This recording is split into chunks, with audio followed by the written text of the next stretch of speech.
All right. How is everybody doing today? Good, Good. good. I am checking everybody in. And I think, Sylvia, I think you might have to put yours on mute. Oh, okay. Yes, you are. Am I all right? All right. Yes, I can hear you. All right. So I'm going to do a little bit of roll call. I appreciate you, everybody, showing up to our online class. Hey, Sylvia, can you maybe put that a little bit lower? Your sound is coming through, not in the speakers. All right. Sorry about that feedback, guys. I got Jezebel Romo in the house. Jezebel's my wife here, and we've created Santino Brothers Wrestling. And so I just want to, let me see here. Okay. All right. I just want to just introduce myself, introduce what Santino Brothers Wrestling is, and um, and then I want to actually talk to everybody here and talk to you guys about your goals. So we'll get a chance to make this very interactive. When we did our last class, when I did my summer session, what I realized is a lot of students don't like to ask questions. So I want to just let you know right off the bat that I want you guys to ask a lot of questions. I want you right. So here's something that I've learned when they talk to a Harvard professor who actually taught on the community college level. And they asked him, what's the difference between Harvard students and any other students? Why are Harvard students, maybe the elite? And they said the difference is really simple. Harvard students ask more questions. So don't ever feel like any question that you have is actually a dumb question. There are things that I don't know that you guys know that that would might be a dumb question to you. So I've been doing wrestling. I've been in the wrestling business. Started training when I was 14. I'm 42 years now. So I've been in the business for 26 years. And so I actually went through my career not knowing what kayfabe was. And if no one knows what kayfabe is the secrets of professional wrestling. And so I would just smile and nod my head, say, "Oh yeah," and everyone would talk about kayfabe, and I had no clue what it was.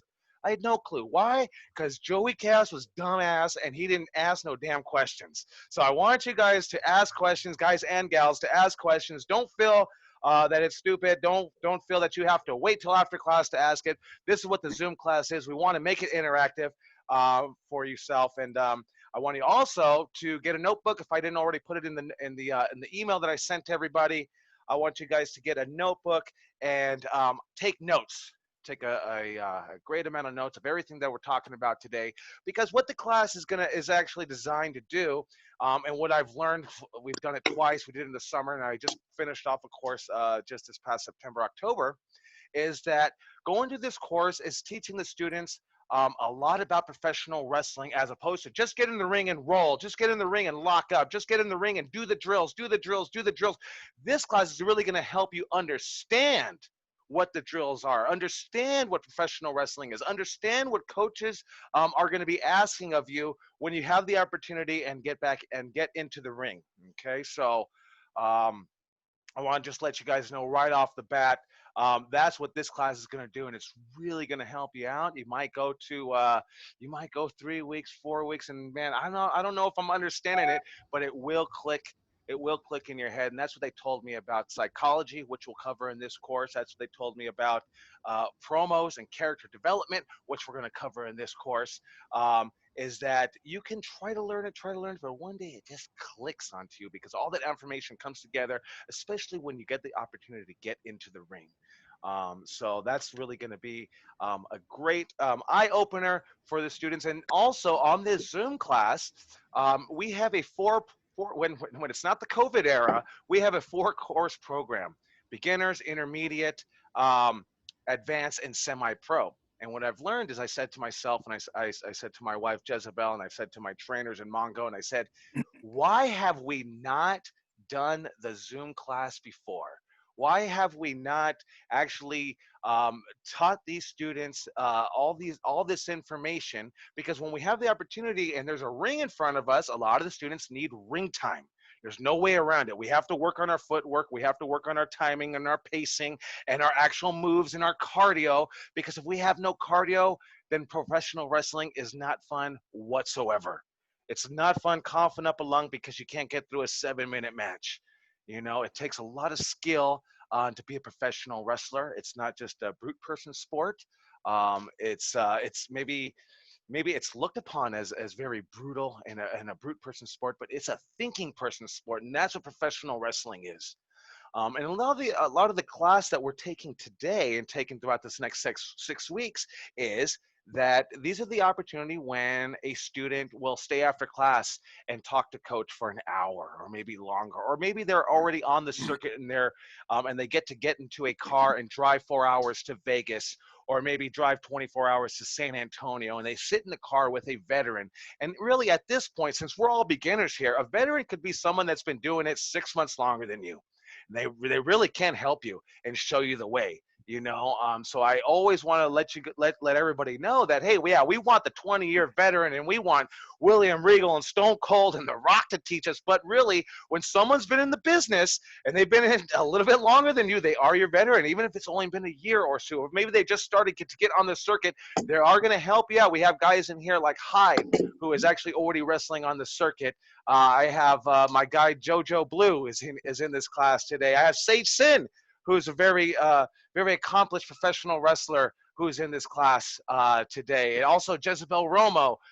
So there's all different people that have different experiences, and I can't teach you what Jezebel Romo can teach you, you know. And so that's why we have her in this class, and hopefully she'll be here once a week with you. Last class we had no women in our class. Today I think we have about 7. We have 7 that joined our class. We're going to go to work because wrestling within the last 10 years has really evolved from not being a male sport. You know, the women in wrestling used to be the valets and the managers and the bra and panty matches, but now it is a different story to where Ronda Rousey, Charlotte Flair, and Becky Lynch main evented WrestleMania a few years ago. And so it's really changing the game because professional wrestling really it's really for anyone. All you have to do is put in the hard work. That's really it. You know, put in the hard work. And I'm going to tell you what I tell every beginner's class, whether it's physical or the Zoom class itself. I'm going to promise you 2 things. I'm going to promise you, I'm going to teach you about wrestling, right? And if we're in the class and there's a ring behind me, I say, I'm going to promise you to teach you how to wrestle, and I won't bullshit you.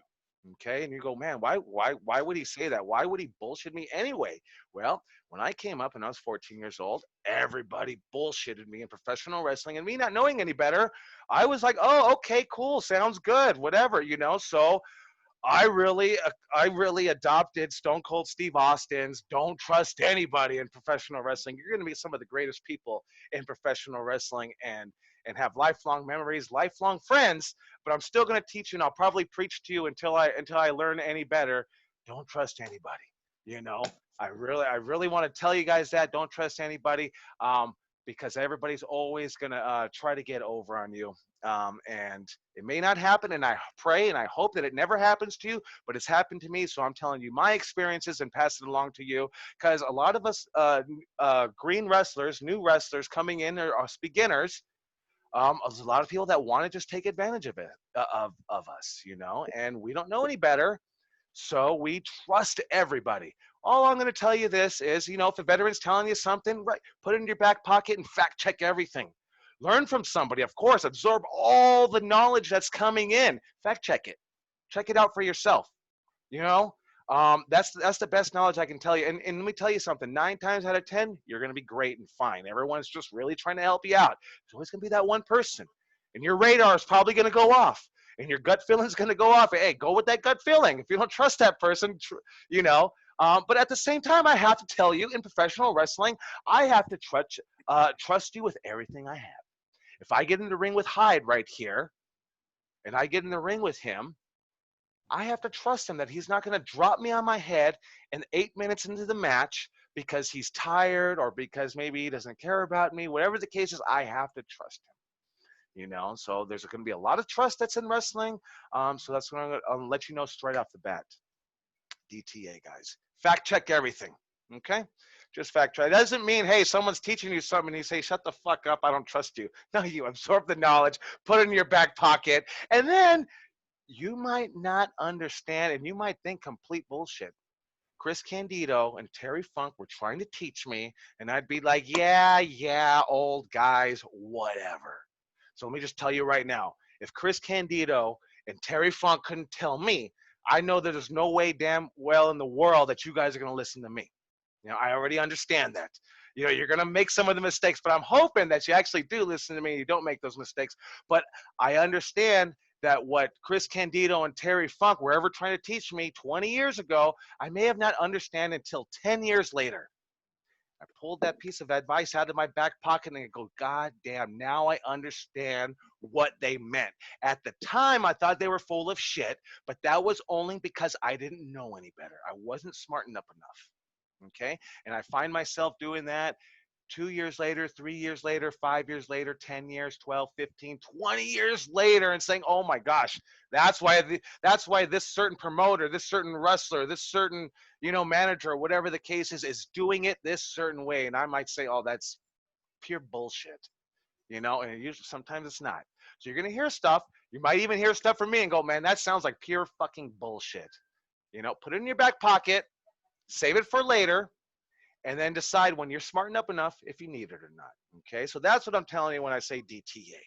Putting all that information into your back pocket. Okay, so, all right. So we're going to talk a little bit about road to becoming a professional wrestler. We're going to talk a little bit about your goals. We're going to talk to you about motivation, giving you life tips in today's episode. And we're also going to talk to you about how do you actually become a professional wrestler.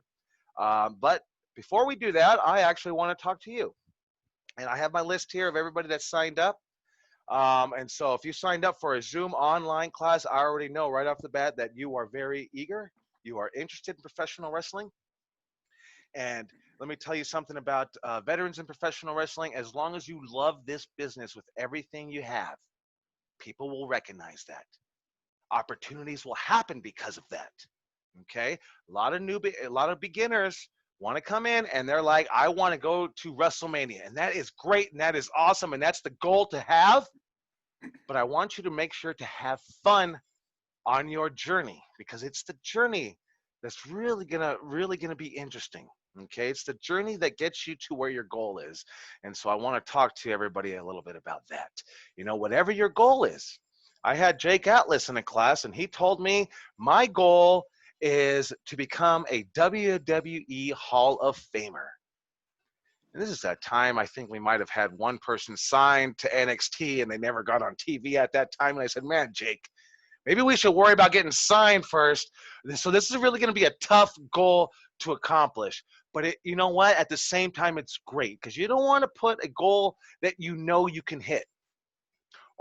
Excuse my language, only weak motherfuckers set goals that they know they could fucking hit. Shoot for the fucking moon. And if you miss, Les Brown says, if you miss shooting for that moon, even if you miss, you'll still be among the stars. So if you want to be a WWE Hall of Famer, shoot for it. If you want to be a Triple Crown champion for New Japan Pro Wrestling, AEW, and WWE, shoot for it. Write it down. Write that goal down and be relentless about your goal. Be relentless about accomplishing your goal. Okay? So that's what I want you guys. I don't want anyone to shoot too right. I think a lot in life, I'm guilty of it too. We shoot too low. We shoot low. We shoot low in life, right? Because we know we're going to hit it. We're too afraid to fail. Don't be afraid of failure. Failure is going to be our learning blocks to success, 100% in professional wrestling and in life. Failure. You can't be afraid to fail. We have, right? Michael Jordan says, I failed all the time. That's why I am the greatest now. So I really need you to, because there are so many professional wrestling schools, especially right now with the COVID era, there are very little places to actually wrestle. So you have to be relentless about your goal. You have to shoot for the moon when you shoot for your goal. You might not hit it, and that's fine, because it is the journey, because you will get there. Know where you started, know where you want to go, and know that you will get there, okay? That's very important, right? You have to have that in your head. If you just say, I just want to be rich, I just want to wrestle for WWE, okay, maybe you can, but you're gonna have to make a goal roadmap to get there. Okay, you can't just wish to win the lottery. You actually got to play the lottery. You know what I mean? So you have to make your goal map to get there in order to accomplish your goals. Okay. So, well, before I ask you about your goals, let me tell you a little about myself. Started when I was 14 years old. I never had any aspirations to become a professional wrestler in my life. All my aspirations were actually to do was to hang out with my Uncle Lester, aka Supreme, and I would watch scary movies with Supreme. We'd go to the comic book store, and then all of a sudden, he had the opportunity to wrestle. You know, he had the opportunity to wrestle, and he says, Joey, do you want to get, and I'm 7 years younger than him, do you want to come to wrestle with me? And I was like, hell yeah. This sounds like the coolest thing in the world. And I just thought we were going to wrestle in a ring. We had an hour, because I wanted to hit the ring, and I wanted to run the ropes. Always wanted, after, as I watched wrestling on Channel 11 at 12 noon every Saturday, I wanted to hit the ring with my hand and run the ropes. And so we got the opportunity to do that, and we would film all of our wrestling. We'd film our matches, and we'd train, and it was unconventional training, really just breaking us in, showing us how to take the bumps and run the ropes and stuff like that. And then one day, the guy that was teaching us, Craze One, he says, I sent our tape in so that you guys can get a battle royal.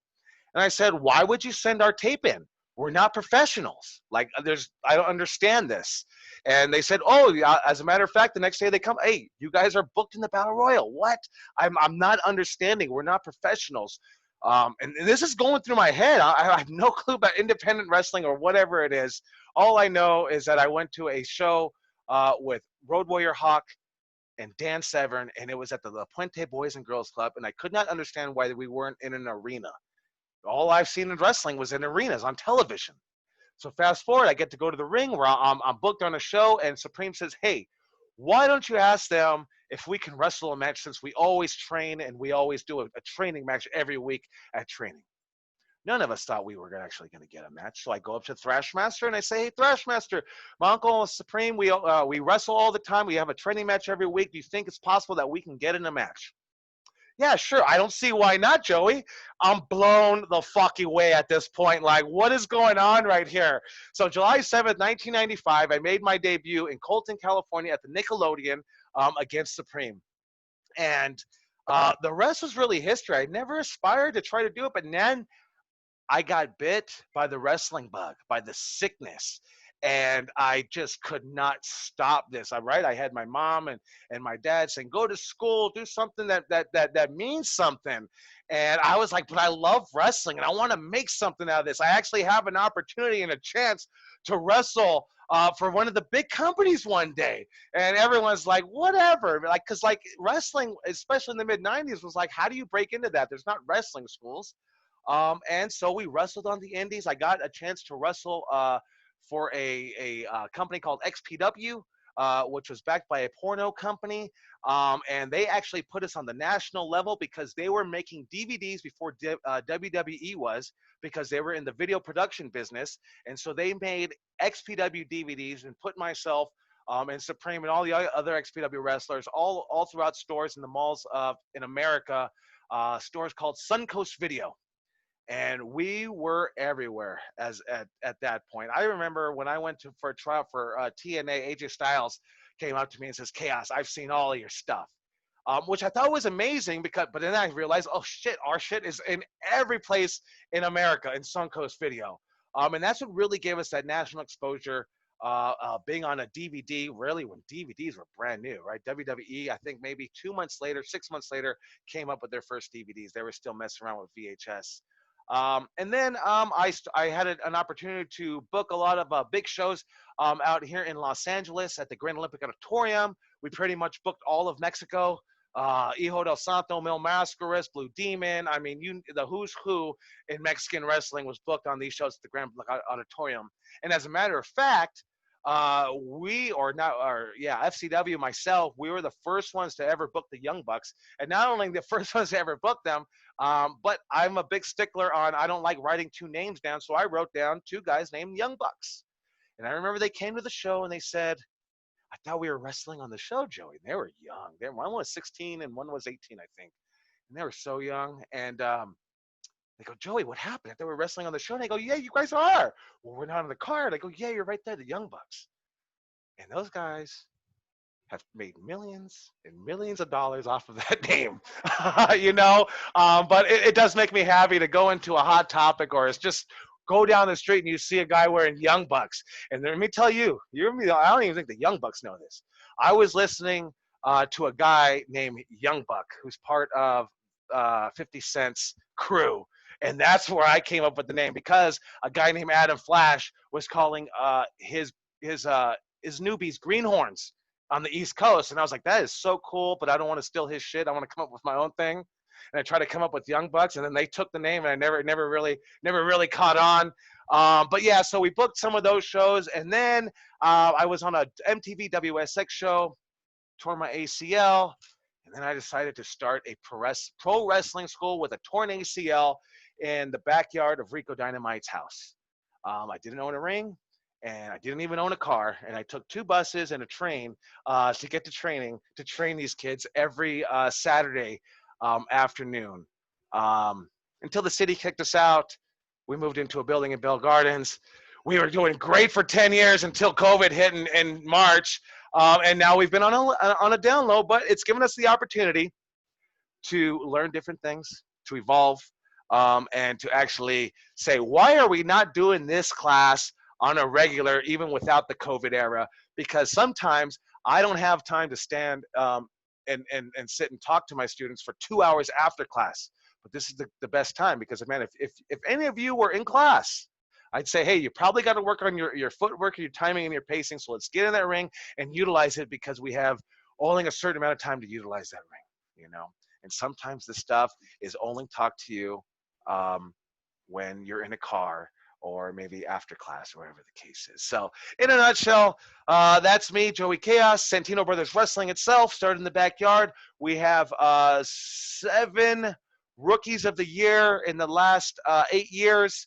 And we've really made a name for ourselves just with hard work and passion, and really loving what we do.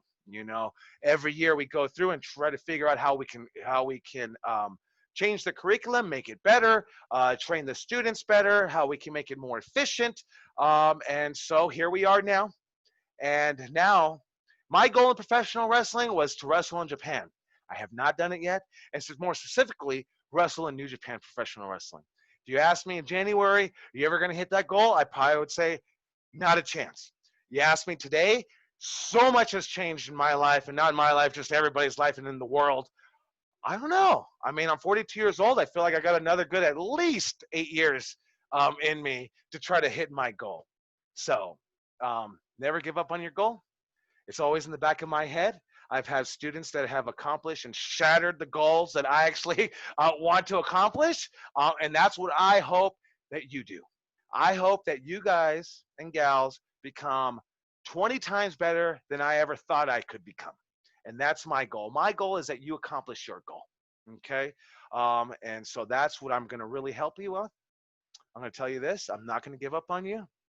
And I'll tell you this, 9 times out of 10, you may give up on yourself before I give up on you. So take a look around in this class, put it on the, maybe not the speaker view, but put it on the gallery view, and take a look at everybody and take a look around. I usually say, take a look to your right and your left and look at your classmates. And these are the classmates that are going to help you get through, because there may come a time, maybe not in this Zoom class, but when it comes to actual physical training, there's going to come a time you're going to sit at the edge of your bed at the end of one class, and you're going to say to yourself, what the hell am I doing? Is this something that I want to do? And you're going to really question it. And what I'm going to tell you is, remember your why. Eric Thomas always says that. Remember your why. What's your why? What's your goal? What's your reason for actually even joining this class and wanting to break into professional wrestling? Because it's tough. It's rough. In order to be a professional wrestler, you have to be tough. You know, if you're not tough, you're going to have to learn how to get tough because you're going to get kicked in the teeth one day. It's not supposed to happen, but it will happen. It's not because anyone's got anything against you. It's just because, hey, Chaos got excited and he just threw that boot and didn't pull it hard enough. I don't know. It's going to happen. It's happened to me. It's not supposed to, but that's what we do for training. But you're going to have to be tough because those slams in the ring are like 35-mile-an-hour car crashes.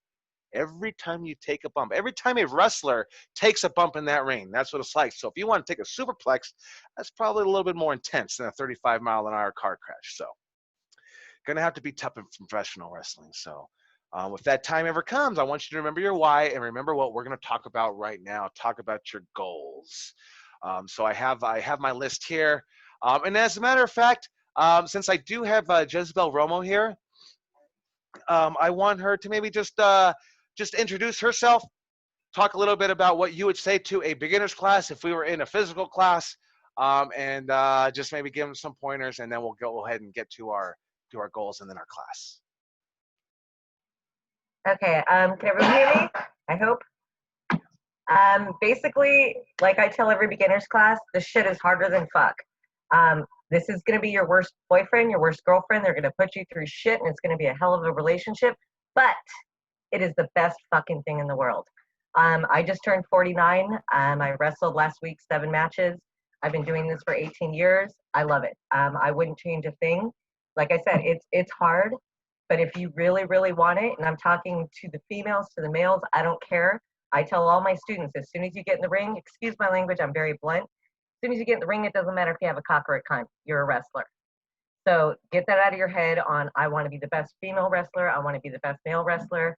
Whatchamacallit, Blue, well, I call him Blue, but Joe with the purple hair right there, Hyde, they could tell you, I ain't gonna baby you. People call me Mama Santino. I will be the toughest fucking mama in the world to you. But show me you want this. Show me that this is what you want, what is in your heart, what is you're passionate about. And I will do everything in my power, just like Joey will do everything in his power. Hyde will, Joseph, Blue will. We will all take you. Faye just roaming somewhere. I see Thomas Vasquez and Ozzy, who are 2 of our students. It's hard, but it is so worth it. I've broken bones. I have fake teeth because of wrestling, but I wouldn't change it for a world. Like I said, if you don't want to get knocked in the teeth, I'm sure Joey told you this, go play Xbox. My generation, go play chess. But show us you want this, and we will do everything in our fucking power to get you guys in the ring, COVID allowing, and to get you guys going on your career. So if any of you guys have any questions, I know you can hit up Joey, you can hit up me, and we'll always pretty much be there for you guys. Well said, Jezebel. Thank you. Thank you. Well said. So, and that's we won't bullshit you, right? I go off the thing of average wrestlers want to be left alone. Good wrestlers want to be coached. Great wrestlers want to be told the truth. Okay, so a lot of it you're gonna get like a lot of critiques might be like, that wasn't that good. I know you could do better. Okay, I try not to. I understand, and I know that you understand what you did well. You know why I know that you know what you did well? It's because we're all professional wrestling fans and we know what looks good and we know what sounds good in a promo. Okay, so I usually really harp on what you need to fix. Okay, so if you hear me on you and I'm saying 5 things that need to be fixed and 5 things that are terrible, doesn't mean I hate you. Doesn't mean you're terrible. Doesn't mean you didn't do anything great. Just means that I'm looking at what needs to be fixed right now. Okay, so that's me. That's coach telling you the truth, what needs to be told, And so, but I do also understand some people can be yelled at. Some people I have to put my hand on their shoulder. Some people we have to sit and talk. So I do understand that. Learned that in coaching. When we first started, it was yell at everybody. Did that work for everybody? No, it did not. So we've learned that all the students are different, and we'll figure out. That's my goal, is to figure out what is going to break through to you. Okay, so all right. So we talked to Jezebel Romo. And so now I want to go through my list. I want to talk to everybody here about goals. Okay, so I have my first 3 here. I have Alfredo, Jeraine, and JoJo. So let's go with Alfredo first. Alfredo, are you in the house here? I think you are. Yes. I think so.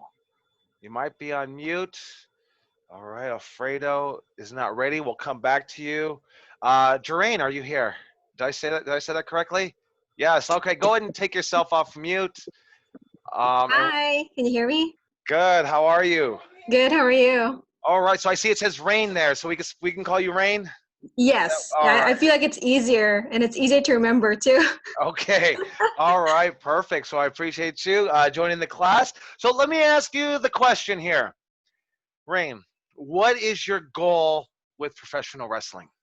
My goal is to be a business manager because honestly, for me, I feel like I'm kind of shy and nice, but whenever I get into that character of like of a business manager, I feel like a different person and somehow I feel free, if that even makes sense. But whenever, because I've tried to record myself, doing a promo, and I watched it again and I can't even believe that's me.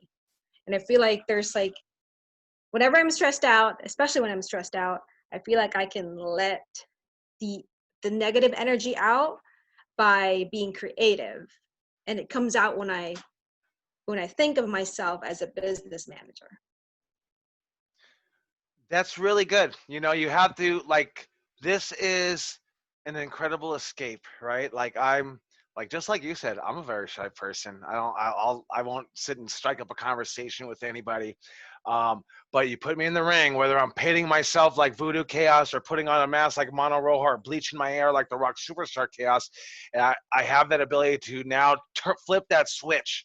I don't know if it's because I can be somebody else, and that's the beauty of professional wrestling. You could be anybody you want to be. You could be yourself. You could be yourself times 10, and that's what I love about professional wrestling.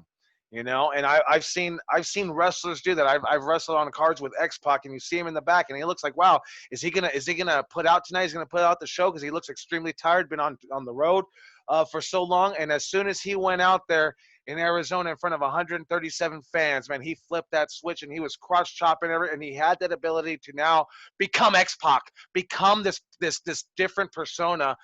So I think that's a great goal to be a manager, to shoot for that. And so I'm going to stick with you on that, and hopefully we can reach your goal together. Okay, Awesome, thank you. awesome. All right, Alfredo, are you here? All right, he's Hopefully you unmuted can hear now. me. Yeah, How are you, Alfredo? Good seeing I'm you. doing well. I'm All doing well. right. So I'm going to ask you the question. What is your goal with this pro wrestling course, pro wrestling class, or a goal in general for pro wrestling? I think my goal is just to be the most respected, to do this. This is my goal. This is my career that I want to chase. So being the most respected in doing this is the goal. It's going to be, that's right, being the most respected, right? Right. What I've learned is we can't demand respect. We have to earn it. And sometimes earning it takes some time. So that's a great goal to have, right? It's a longevity goal for you to be the most respected. I mean, when we think about the most respected in professional wrestling, first guy that comes to my mind right off the bat has to be Undertaker. It's just the first person that comes to mind is the Undertaker. I know there's guys like The Rock and Stone Cold, but The Undertaker has got like, man, I don't know, 30 plus years in the business on a top level. So yes, to be most respected, that's the level that I'm looking at, and I hope that you're looking at, Alfredo, to get to. So welcome aboard. I appreciate that. And if you see me here, I'm writing down everybody's goal. Okay, I'm writing down everybody's goal for one, so I could know it, but for two, if anybody wants to cheap out on me, it doesn't happen in the Zoom classes. I notice it happens actually in the physical classes. But if anybody wants to cheap out, you're right. You're not cheaping out on me. You're cheaping out on yourself. And so I'm going to go back to that goal and say, well, in order to be the most respected, you're not putting in enough the work in order to accomplish that goal. Okay. So I always bring it back to you, right? Because at the end of the day, when Brody King wrestles Okada in New Japan, I don't get anything out of it. That's all for him. All the hard work and time and effort that he put in is because of him. You know what I mean? So remember the goal. If I'm yelling at you, or if Jezebel's yelling at you, or anybody's yelling at you, it's for you. That's who it's for, right? We don't get anything out of it. We get a phone call from you guys, say how great it's going. You know what I mean? That's what we get. And that's awesome. And that's incredibly awesome. But you get to experience it. So remember the goal. Whenever you're sitting at the edge of your bed and you're questioning, do I still want to do this anymore? Okay? All right. Thank you, Alfredo. Jojo, Mr. Joseph Bryan, how are you? I'm good. Let's talk to you, my friend. What is your goal? I want to innovate moves. You know, want to be like the one dude that people think of when it comes to like that brought like martial arts and tricking into wrestling. Do you know anyone that's doing? Who is the innovator that you think of? Right now, like the Not closest, not necessarily tricking. I don't know if is there anyone doing tricking? Morrison or You know what? That's what I was gonna think. I was thinking maybe that was parkour, but is that the same thing? yeah, it's similar. Okay. Okay. All right. So, when I think of innovators, I didn't think of John Morrison, right? No, but he totally is an innovator. Totally is an innovator. I think of guys like um Vic Grimes. I think of Vic Grimes first and foremost because Vic Grimes, I think the Nova in ECW was a great innovator, but people would say, I never spoke to him, people would say he would steal a lot of moves from Vic. That's at least what Vic would tell me. So a lot of innovators in professional wrestling, which I think are few and far between right now. I think a lot of people want to use a move, whether it's a brain buster, and call it something else. This is the Joseph Bryan brain buster. You know what I mean? But back in the day, for when I started, at least when I say back in the day, it's the mid '90s. So back in the day when I started, it was really important to invent a move. You had Amazing Red's Code Red. I know Super Dragon had a plethora of moves. I try to come up with the Gonzo Bomb, which I think was very similar to a Super Dragon move, which was a Barry White driver.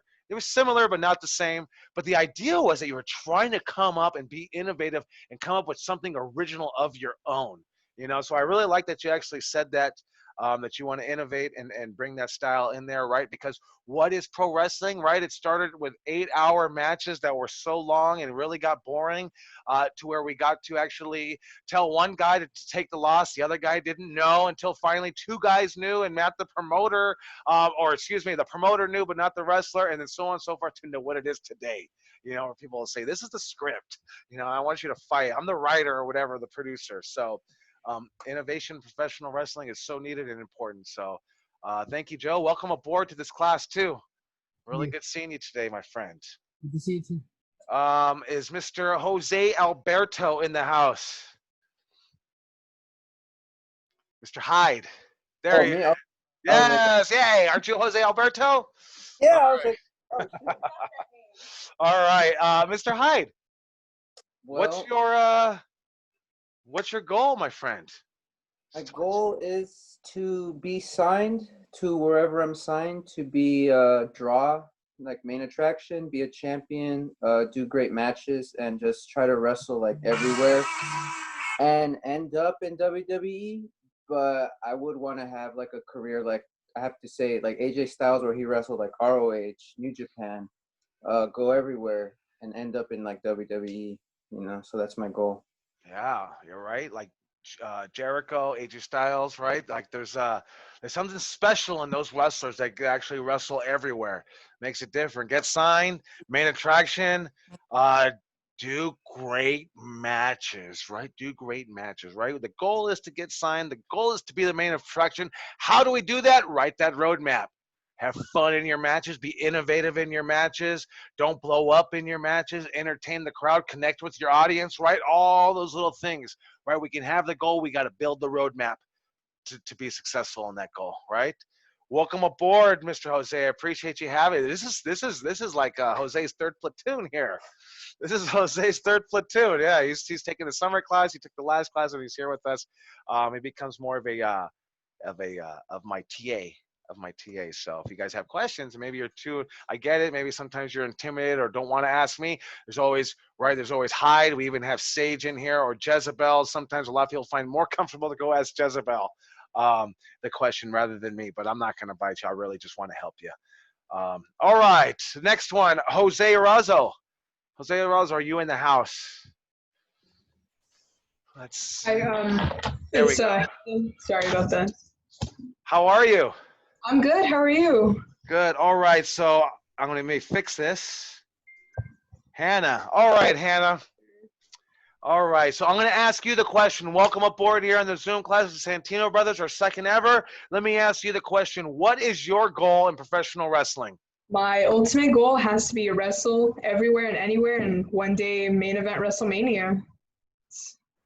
That's all I want to do, and just break glass ceilings, just inspire kids like me. I like that. You know, let me tell you something. Believe it or not, when you're in training, especially at Santino Brothers, because here comes Coach Chaos with the camera in your face while you're blowing up and you can't breathe, and you know, you're trying to do your drill and get it right, and I'm filming you guys. But what happens is people start watching your journey from day one, and they start watching it, and they love it. And let me tell you something, because you said you wanted to inspire people. Even when you're in training, believe it or not, you are inspiring people that are too scared to actually make the leap, to just do it, to just actually do what needs to do to make it happen. That's what I always tell my students. Do what you got to do to make it happen, right? And a lot of people, right, it's easy to say, you know, it'd be cool if I did this. It'd be cool if I did this. Well, you know what? Make it happen. You know, so let me tell you something. You talked about inspiring people. You will start inspiring people just by taking the class. You start inspiring people by going on your social media and saying, hey, I just took a Zoom professional wrestling class. And people go, wow, I should do that. How many times have we done that? Have we read somebody's thing and go, man, I should wake up at 6 a.m. and work out, you know, or I should be working out already, or whatever the case is, you know, but you will inspire people. So remember that, and especially if you ever come to a point where you're like, man, I'm getting beat up and this really sucks and this really hurts and I don't know what the end of the light at the end of the tunnel is, understand what your goal is and how you are inspiring people, you know? So you want to break glass ceilings, you know, you want to main event WrestleMania and wrestle everywhere. The dream can be real. How? By putting in the work, right? By being determined, by believing that you can do it. So welcome aboard, Hannah. I really appreciate you joining the class. Thank you. All right. Matt Wall. Matt Wall, are you in the house? Hello, can you hear me okay? Yes, I can hear you. How are you? Good, good, good. You? Good, doing well. Thank you for coming. I really appreciate it. Great we had you, got you in the class. So I'm going to ask you the question, Matt. Yeah. I think I've already asked you an email, but I'll ask you again in front of the class. What's your goal in professional wrestling? To bring kayfabe back. That's all I want. I have been watching wrestling since February's main event in 1986 when Bundy and Morocco smashed Hogan, and I've been a lunatic over this crap ever since. And I'm just there was a time when wrestling was real and scary and people wanted to have the veil over their eyes. So I'm 42, and when you said that, I was like, yeah, dude, like, let's go to Japan. I want to go to All Japan, but you could go to New Japan. Hey, I love All Japan too. Hey, I'll take whatever I can get, brother. But, like, I'm thinking like 8 years in ring, then maybe 4 to 5 managing, commentary, then moving into booking, writing, any kind of behind the scenes scouting. I just want to make wrestling better than it is right now. So when I'm in my twilight years, I could fucking turn on some wrestling and not be like making excuses for all the botchamania spots that are showing up. And like, I don't want to have to do that. I want to go, shit, is that a shoot right there, brother? Like I want to do that, and I want to make the smart marks think that. I want to just put on a show. I want to entertain, you know. It's great, right? Because that's what we do in professional wrestling, you know. I like to always believe kayfabe has never died, right? Perception, Matt, is that kayfabe is dead. But as a wrestler, right? It's you know what? I'm gonna let Jezebel Ramos say it. Jezebel, you have a famous quote by it is Basically, it's Johnny Valentine, and it's basically I can't make you Mhm. believe wrestling's real, but I sure in the hell can make you believe I'm real. So make your character Exactly. as believable as possible. Exactly. right. Yeah. So like what Yeah. we have to, what I will always try to teach the students to understand. Hey, man, you know what? Orange Cassidy, that ain't my cup of tea. But professional wrestling is probably 31 plus different flavors. You know, Yeah. just like You I might, you need it all, man. You need yeah. the clowns, you need the elephants, you need the lion tamers, you need the trapeze. What I would do It's in a my circus. matches is I wouldn't tell my opponent, I wouldn't tell anybody, but I would say after I take this neck breaker or this DDT, I'm gonna sell my neck like nobody's business, and almost sell it differently than an actual pro wrestling sell. You know, be real about it. We've all hurt our neck. You start doing this, you know. And so what my goal started to become, right? Because I think like you, Matt, I love the competition in professional wrestling. I love to believe. I loved as a kid to believe that Zeus could actually kill Hulk Hogan. I loved believing that Hulk All Hogan the had no time. chance against Zeus. I loved believing that. And so what I try to do is when I'm in my matches, I'll say I'll try to Oh, sell a move, and I'll sell the move until my wrestler says, "Are you okay?" But more importantly, until the ref says, yeah. "Okay." And then once I know that the ref and the wrestler are asking me if I'm okay, I know I have every single fan there believing. You know, and that's what I try to do in my matches, right? And the same thing goes with you said, I wanted to leave wrestling better than when I came in. I used to complain and bitch and moan and blah, blah, blah, blah, blah. SoCal wrestling, this, that, and the other. And then till finally I had the opportunity and someone says, help train. I didn't want to help train the kids. I'll be honest with you guys. I don't want to help train the kids. But I said, you know what? Stop complaining and do something about it. Try to make Southern Exactly. California wrestling better than when you came in, you know? And so that's what I've The been thing trying to that do. the thing that made me jump in on this was honestly like I don't want to talk politics, but the election, it was like it's the same wrestling's the same thing. Like if I'm gonna sit here and bitch on Twitter about it and I'm not gonna do anything about it, what good am I? Right. So try to make it better myself and then show by my example instead of my words. And I think it's great that you also add in there that I want to book, I want to write, I want to figure out if I can do anything else in professional wrestling because right, we all have these goals. And I mean, let me tell you guys something. I'm supposed to be the WrestleMania main event. You know what I'm saying? But now I'm the wrestling school guy, right? And I like to think that like I had to learn so much more in professional wrestling in order to be the wrestling school guy because I didn't become the WrestleMania main event that I wanted to become. You know, so it's led me to be like, well, I love professional wrestling with a passion. I just want to be part of it. I just want to be part of the business. You know, promote shows or train people or whatever the case is. I'll be a referee, and I'm not even holding that out. One day I might be that guy from Beyond the Mat. Terry Funk's best friend, right? And yeah, Dennis Stamp. And I might be like, hey man, I'm not booked. I'm not showing up to the show. Make me a referee. I gotta be part of the show, you know? Hey, I know, hey, I get it. When I was 22, I laughed at that guy. Now as it gets closer, I go, man, that's gonna be me. That's gonna be me. I just love wrestling with a passion. I want to be part of it any way I can, you know. And I know I'm gonna be one of those old guys in the locker room one day. How they talk about it, and they look at the old guy standing in the corner and they just want to get noticed by somebody. I know that's going to be me, but because I love wrestling and I'm always going to be in it. I'm a little crazy stupid when it comes to that. And I think in order to be a professional wrestler, probably got to be a little crazy stupid too. You know, if you're going to take a bump that I'm already telling you that is the equivalent of 35-mile-an-hour car crash and do it multiple times in a match. And what I'll preach to you, probably take 2 bumps an entire match, right? Less is more, and you're going to hear me say that. That's what Terry Funk and Chris Candido would tell me, and I'd be like, whatever, old guys, you can't do what I can do, and that's what you're going to think. And it's like, no, I'm not trying to outdo you. I'm trying to teach you. I don't want to try to wrestle like you. I can get a bigger pop with a headlock.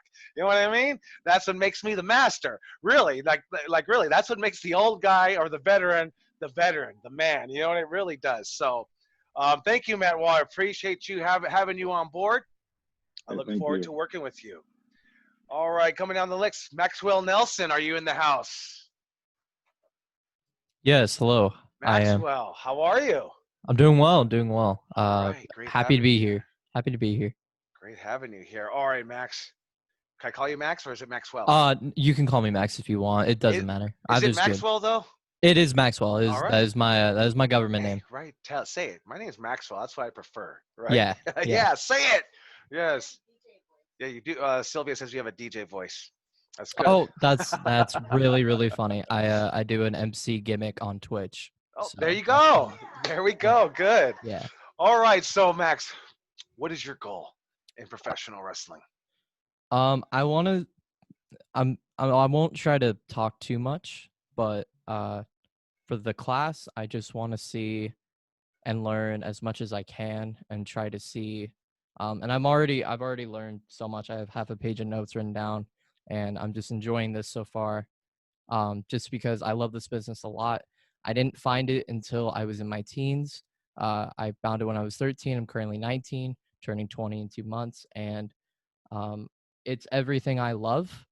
It's sport, it's competition, it's commentary, it's storytelling, and it's just everything I love in terms of entertainment.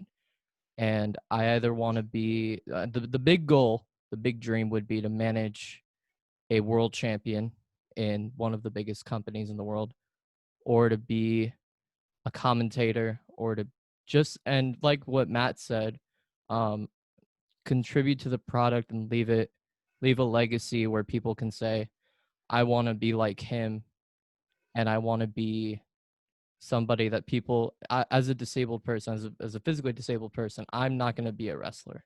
I cannot get in the ring and show you what I can do from there. I want to be able to show people that no matter what, if you love what you do, if you love this, you can do whatever the hell you want. And that is what I want to do, because it's this or get a really shitty communal job for me. And I'd rather put my body and my will in this life into my passions, and like I don't care. I just want to be happy, and I think this is going to bring me happiness. And I just want to leave everything in my legacy and say I committed myself to the business I love, and that's what I want at the end of the day. I don't care about if I get to New Japan and I'm fucking managing Okada or the next Okada. Amazing. That's the biggest goal. If I'm doing stuff like around here in SoCal, just helping people here and there, or booking, or just trying to contribute to the business, and then there you go. I did it. So yeah, sorry, I'm getting a little emotional because this is everything I expected and more already. I already got my money's worth personally. So Awesome. That is a great goal, right? Using your platform to inspire others, you know, being happy, right? Do more. I have it written on my wall. Do more of what makes you happy, right? What Mhm. is success? What is success? Are you happy?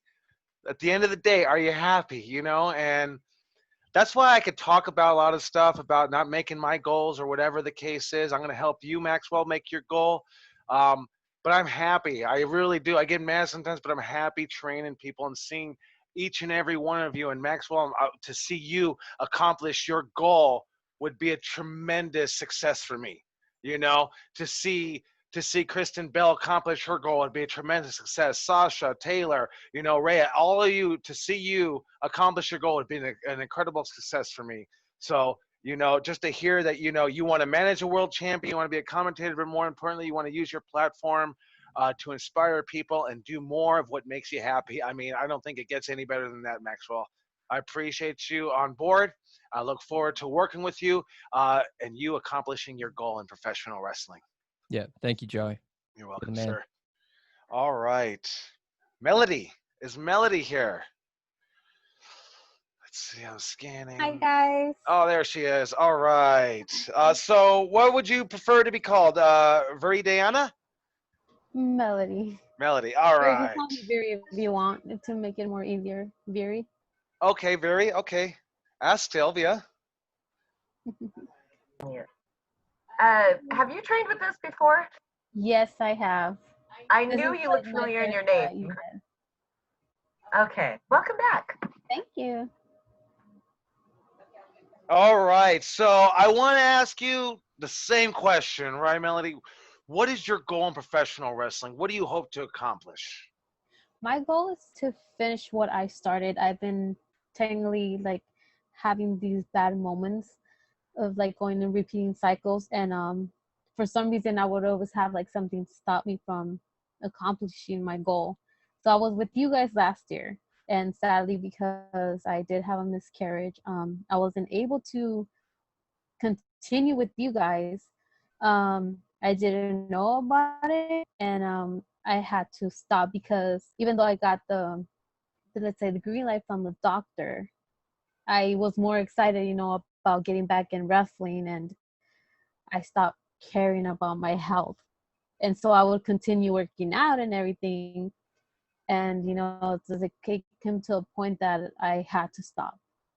Sadly, I had to stop wrestling. And I kind of went ghost. I didn't say anything. But I did start going to your guys' event before this COVID-19.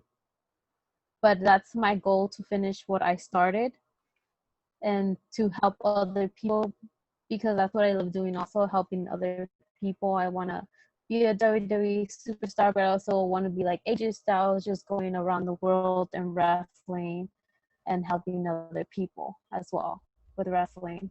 And also to motivate people, because some people, to be honest, don't say it. I'm really honest, and it comes to a point that I want to prove myself that of my fears, because this is one of my fears, not being successful.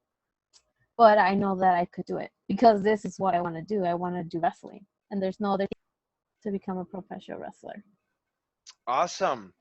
Welcome aboard. Finish what you started, right? Don't want to live life with a bunch of woulda, coulda, shouldas, right? I would have done this, I could have done this, and I should have done this, finishing what you started, and conquering your goal, right? Let me tell you what it's going to take to conquer your goal. Is I sat here, when we have Brian Kendrick, he has a class here, who's WWE superstar, and I asked him, I said, man, you were trained by one of my favorite wrestlers growing up, Shawn Michaels. I said, give me the goods, Brian. Give me the goods. What did Shawn Michaels tell you? What's the secret to success? And Brian actually said, Joey, there's this freeway right here, the 710 freeway, and there's people going north and south all day, stuck in traffic, working for bosses that they hate, bosses that probably don't like them, doing shit that's not fulfilling their soul every single day, and they hate it. What Shawn Michaels told me was, I can pull myself out of this shit, and I could do anything I want to do. All I have to do is put in the work. Put in the work. We adopted that. We got a wooden plaque that says "Put in the work" at the Santino Brothers Dojo, right? And we say, and everyone thinks, "Oh, Joey Chaos coming with that." No, Brian Kendrick told me that. Put in the fucking work, and whatever you want to do, finish what you started. You want to be a WWE superstar. You weren't working out enough, and I probably haven't talked about it enough. Working out, right? Everybody wants to become a professional wrestler. What's the first thing you do? They say, go find a wrestling school. No. Go work out. Get a workout regimen going. Start working on your cardio. Start pushing yourself to the max, because none of this in professional wrestling, like Jezebel says, I wouldn't change it for the world. Got my teeth knocked out, and I don't care. I love wrestling. But none of this is fun when you're blown up or gassed out in professional wrestling. So you've got to put in the tremendous amount of work, the physical work in the gym, the physical work in the ring, and all the hours of work watching video, listening to podcasts. Oh my God, listening to podcasts are so important. When podcasts first started coming out for wrestlers, maybe about 2008, 2009, I thought it was a gold mine, because I didn't have to sit in a car with Mick Foley. I could just listen to his podcast. I didn't have to sit in a car with Owen Hart. It wasn't Owen Hart, but Owen Hart was a guy that actually my friend got to sit in a car with, and I sat down with my friend, and I sat him down, and I said, tell me everything you and Owen Hart talked about. I want to know everything, But now I can go listen to these wrestlers and educate myself. I can listen to Kevin Nash and Scott Hall and Stone Cold and all these wrestlers and tell us how they did it, you know? So there's a tremendous amount of work, Melody, to be put in that has to be done. And it's not going to be easy, right? You already know. It's Yeah. not going to be easy. So you're going to I have already know that. right now. And I thought, and I was like, damn, Brian, I thought you were going to give me like some secret formula. You know, secret formula. He said, put in the work. Just put in the work. Even when you don't want to, put in the work. Right? When you're feeling that I can't do it, that's when you put it, right? When you feel that you don't want to put in that workout, whatever it is, usually when you go, this for me, when I go and work out and I don't want to work out and I'm dreading it all day and I do not want to go, usually is my best workout. I don't know why. Just is. You know, a lot of the times it is. So you just got to do it. You know, the worst workout is the one that you don't do, right? The shittiest workout is right. A shitty workout's better than no workout. That's how I always look at it, right? So put in the work, Melody, and you can accomplish your goal, and I will help you. Okay? Welcome aboard. Thank you. All right, let's see who is here. Ozzy, are you here? Is Big Oz in the house? Might be driving. Might be. All right, we're gonna move on from Ozzy. Come back if you're available, Oz. Philip Gell, are you Philip? Are you in the house? All right, Philip.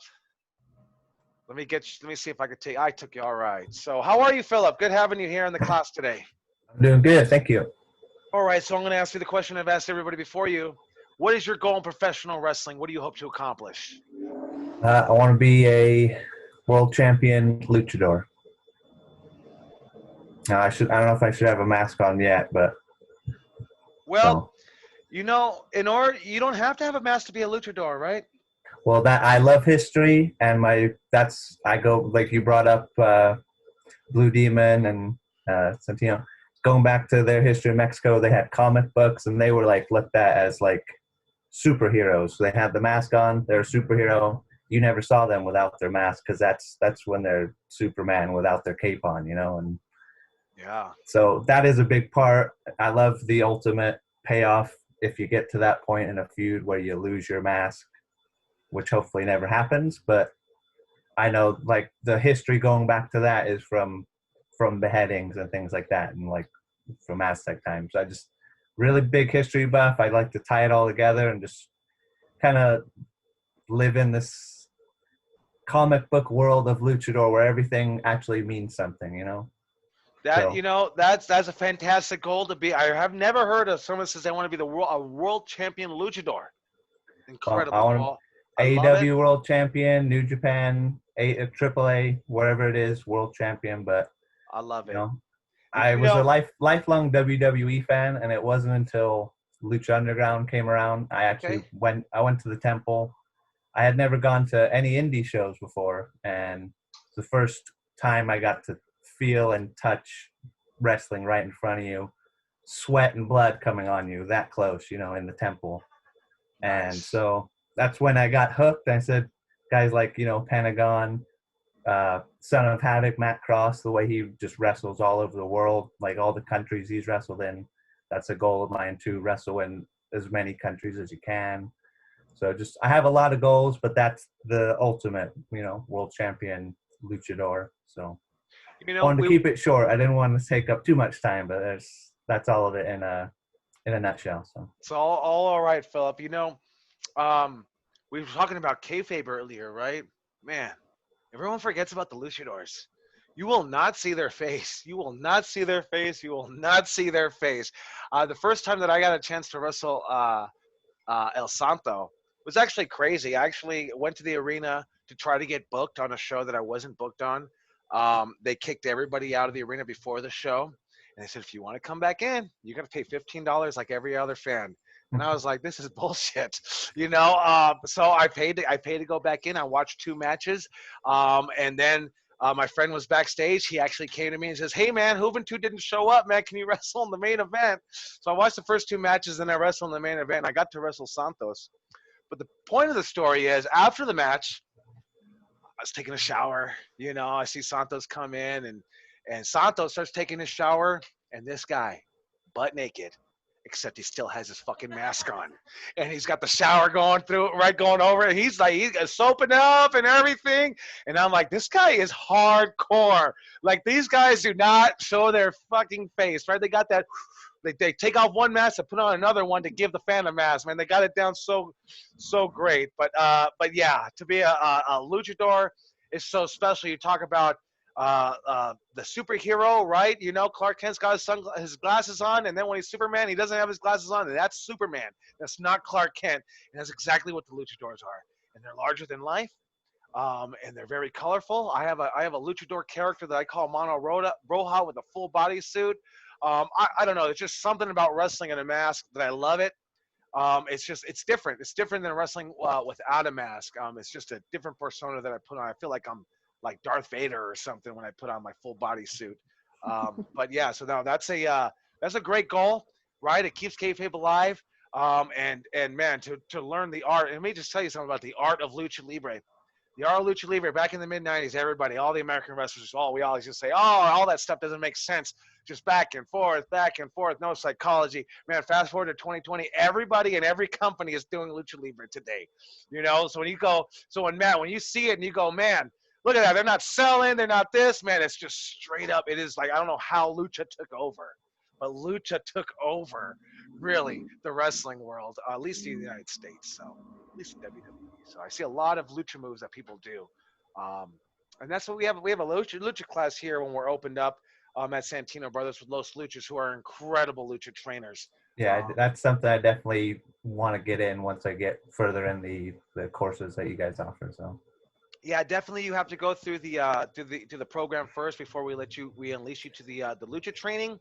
I mean, I'm a big SoCal wrestling fan. I've been following Santino for 10 years, 5 years, since I got into the non-WWE side of pro wrestling, all learning everything I can, indies, lucha, championship wrestling from Hollywood was something I found on my local channels and got into that, started going to those shows.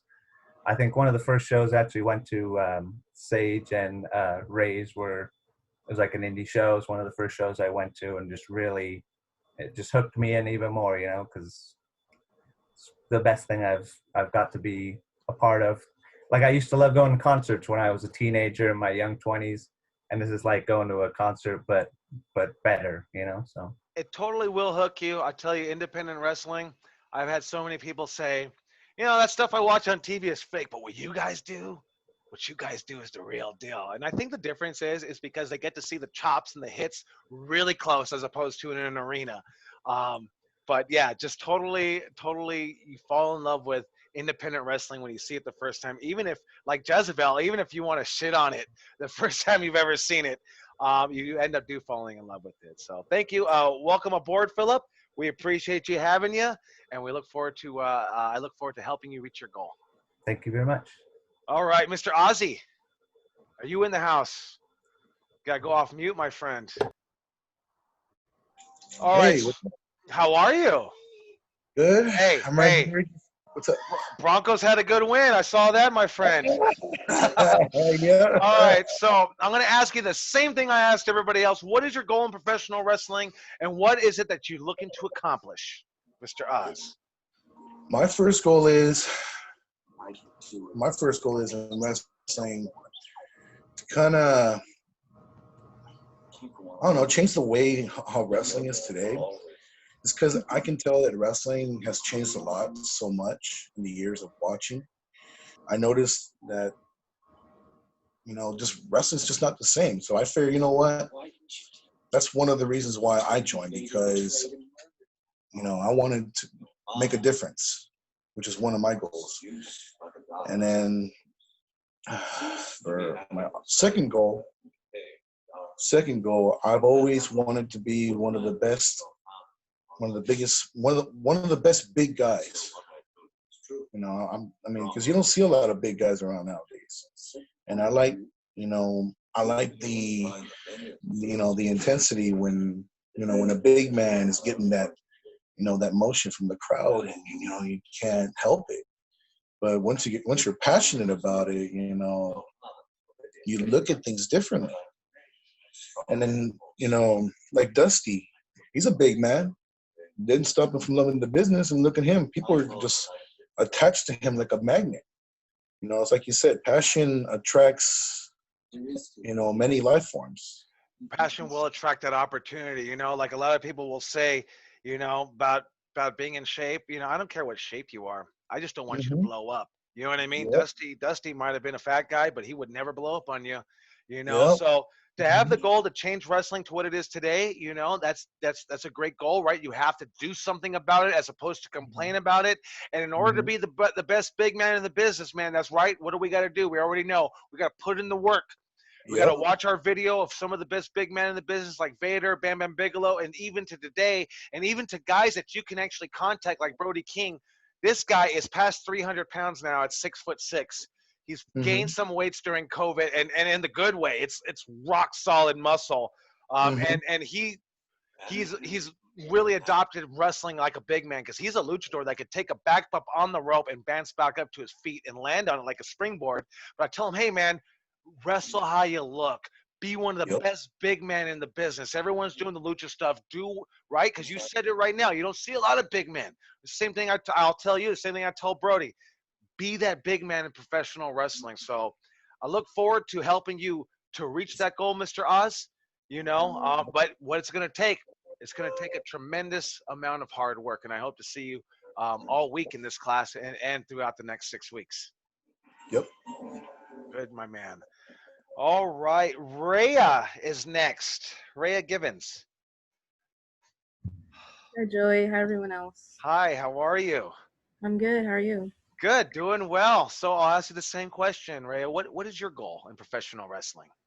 Well, I want to wrestle in Japan and I want to wrestle in Mexico, but above all that, I want to wrestle in Puerto Rico because I'm Puerto Rican and wrestling is super huge there, and obviously the tragedy that happened to Brody has really changed the way people view wrestlers in Puerto Rico. So I definitely want to help do that. But I also want to bring just more women into wrestling, whether it's as a wrestler, a referee, commentary, ring crew, graphics makers, gear makers, anything. I just want more women to see themselves in wrestling.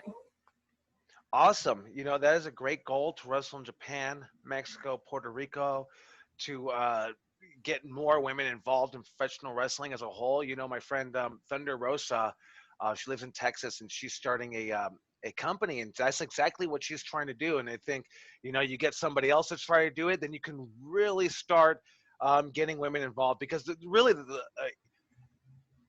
for so many women that come through actually wrestling school, and I'll just say that because I know that for a fact, that come through wrestling school, it's still nothing compared to how many guys. We might have five lady wrestlers, and then there's like going to be about 20 guys. So it's still like, even though there is an evolution, even though there is a movement for women wrestling, it's still not. There's not enough. You know what I mean? So I definitely think that's a great goal that you have, in order to try to use your platform to wrestle all over, and then now to bring more women into the business that love the business like you. So I think that's a great goal, and I definitely hope I'm going to help you with it, and I hope to help you accomplish your goal. So welcome aboard. Thank you. Awesome. All right, Sage Sin, are you in the house? Hello, can you hear me? Yes, we can hear you loud and clear. Okay. Hooray. All right, so I'm going to ask you the same thing. What's your goal in professional wrestling? I've had not only time from this meeting, but lots of downtime and time away from wrestling to come back with goals. Well, mostly to obviously make my comeback, because I had a baby last year, and this whole year, obviously we've all been out of wrestling, but female or not, having a baby takes a huge freaking toll on your body. So the goal is to get back into wrestling shape, I want to be a little more technical than I was before I started. I want to travel more, obviously, with that. Wrestle more places that I haven't wrestled before. Of course, make women's wrestling notable. That's always been a huge goal of mine. And it still is, because, as we mentioned, just it's super important to get more ladies in the business and to show face in every facet, because it doesn't matter male or female, you guys can do it all. So that's super important. And of course, now being on the other side, running shows, my goal is to, of course, just run some successful wrestling shows. Awesome. Welcome aboard. Welcome back, Sage Sin. Thank you. I started training with her. When was it, Sage? 2012? 2011. 2011, and then my Uncle Supreme took over her training, and she's been in death matches with barbed wire and light tubes, and you see my cat walk by, with light tubes and blood dripping down her face. Yeah, she looks. I look at you right now. You look so sweet, but yeah, imagine her with blood coming down her face, grinning at you. Yeah, that's Sage Sin right there. This is Mom Sage now, so I want to get out of Mom Sage and back into Pumpkin Queen a little bit more. Back into the Pumpkin Queen, yeah. But it's so amazing to be back here, guys. It's a blessing. So, right on. You know, this is a great class because, like I told everybody, last class we didn't have any women in the class. You know, look at this. This is amazing. So we have a great amount, and I'll probably be calling upon you because you have the experience in the ring and stuff like that. We bring Ruby Ray's on board.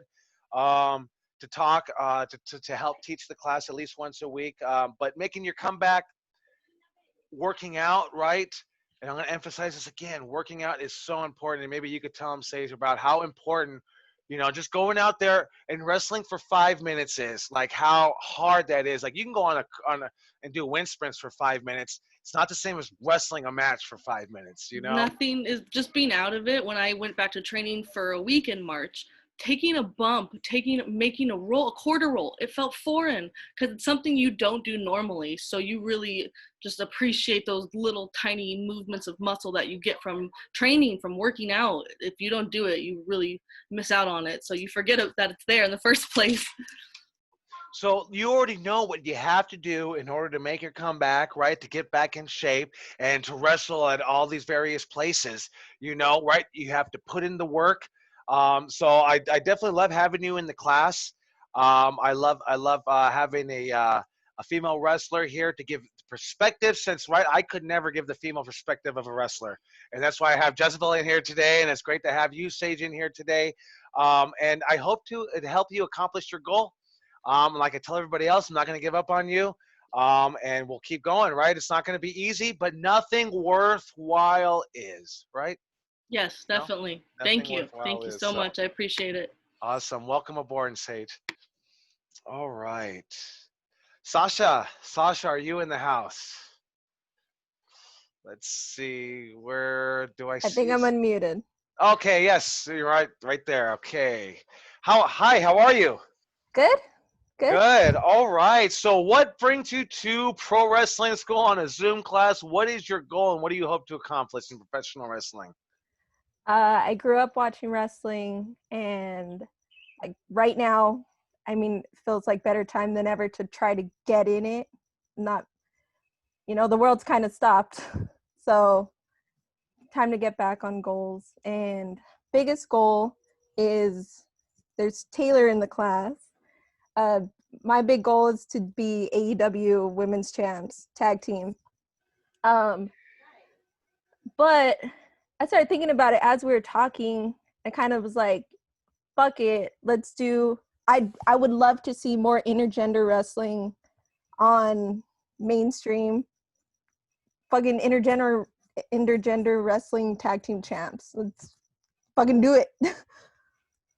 That's a great goal, and I like that you bring up intergender wrestling. Whenever we had, right, like Sage Sin or Ruby Ray's or Heather Monroe, or Viva Van, you know, whenever we had any of these wrestlers, even Simone Sherry, we would have no choice, right? Maybe we'd have one other girl that they can wrestle, but we'd always have come to the end of the road and have no choice, but you have to wrestle other people. And so what I started doing and started saying was, we have our YouTube channel. We put our most famous match is Ruby Ray's versus Brody King, and that thing's got like 11 million views. And a lot of people always go on there and like comment, "Oh, a woman can never beat a man. Oh, this is like, why is she even fighting a man? This, that, and the other." And Why would you book this? And so my answer is, you see woman versus man. I see wrestler versus wrestler. And let me tell you why. Because a bump is a bump. When Coach Chaos is saying take a bump, there's no female bump. There's no guy bump. There's no superplex is a superplex, and that's it. A power bomb is a power bomb, and that's it. You know? So I always look at it as wrestler versus wrestler, and there's no reason why a female can't wrestle a competitive match with the male. You know, and I always believe that because as everybody goes through training, there is no the easy route for the female. It's you go through everything, and that's what we've always done with Santino brothers. And we don't treat you like males. We treat you like a wrestler. You know. So that's what I like to say. And so the goal to be not only to be the women's champion, but to also bring intergender wrestling to the mainstream, which is going to be a tough goal, right? Because you got advertisers that are going to be, I don't want to see that. But it's going to happen one day. Somebody will break the wall, right? And the first person going through the wall is going to end up bloody, right? But once you make that hole in the wall, everybody else can come through, right? So it's going to be tough. It's not going to be easy. Just like we told Sage, nothing hard is worthwhile, right? I'm messing up my own lines, but you know what I mean. So really putting in the work, making it happen, always believing it's wrestler versus wrestler, right? It is female, of course it is, right? There is the gender, right? But my bump is no easier than your bump. You know what I mean? And I think that's 100% the truth. And it can happen, and it will happen, right? I always remember a front flip, catching the guy and doing a Frankenstein center. It's like that is the craziest looking video game move until it fucking happened, right? Everything seems impossible until you fucking do it, until you actually make it happen. So, Sasha, that's a great goal. I look forward to helping you on your goal and accomplishing your goal, and I look forward to watching you accomplish your goal on national television. So, welcome aboard. All right, Sean Hart. Sean Hart, are you in the house? Let's see. I can't hear you. Can anyone else hear? Is it just me? Maybe. No, we still can't hear you. Maybe. Wait, I can hear you now.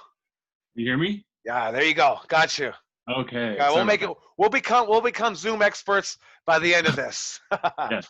All right, Sean. So I'll ask you the same thing. What's your goal in professional wrestling? So I got a couple goals actually, but my main goal would be just to wrestle. I feel as if breaking out into foreign independent wrestling companies is one of the hardest things to do as like an American wrestler. So that would be one thing to prove my passion for what this is. It doesn't matter which company, even DDT Pro in Japan, that comedy company.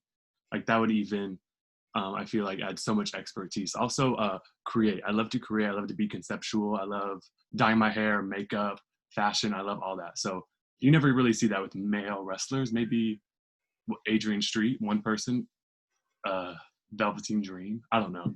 But I would love to put my experience as I would say as a gay man into wrestling is just broadens everybody's expectations as who I am, representation basically.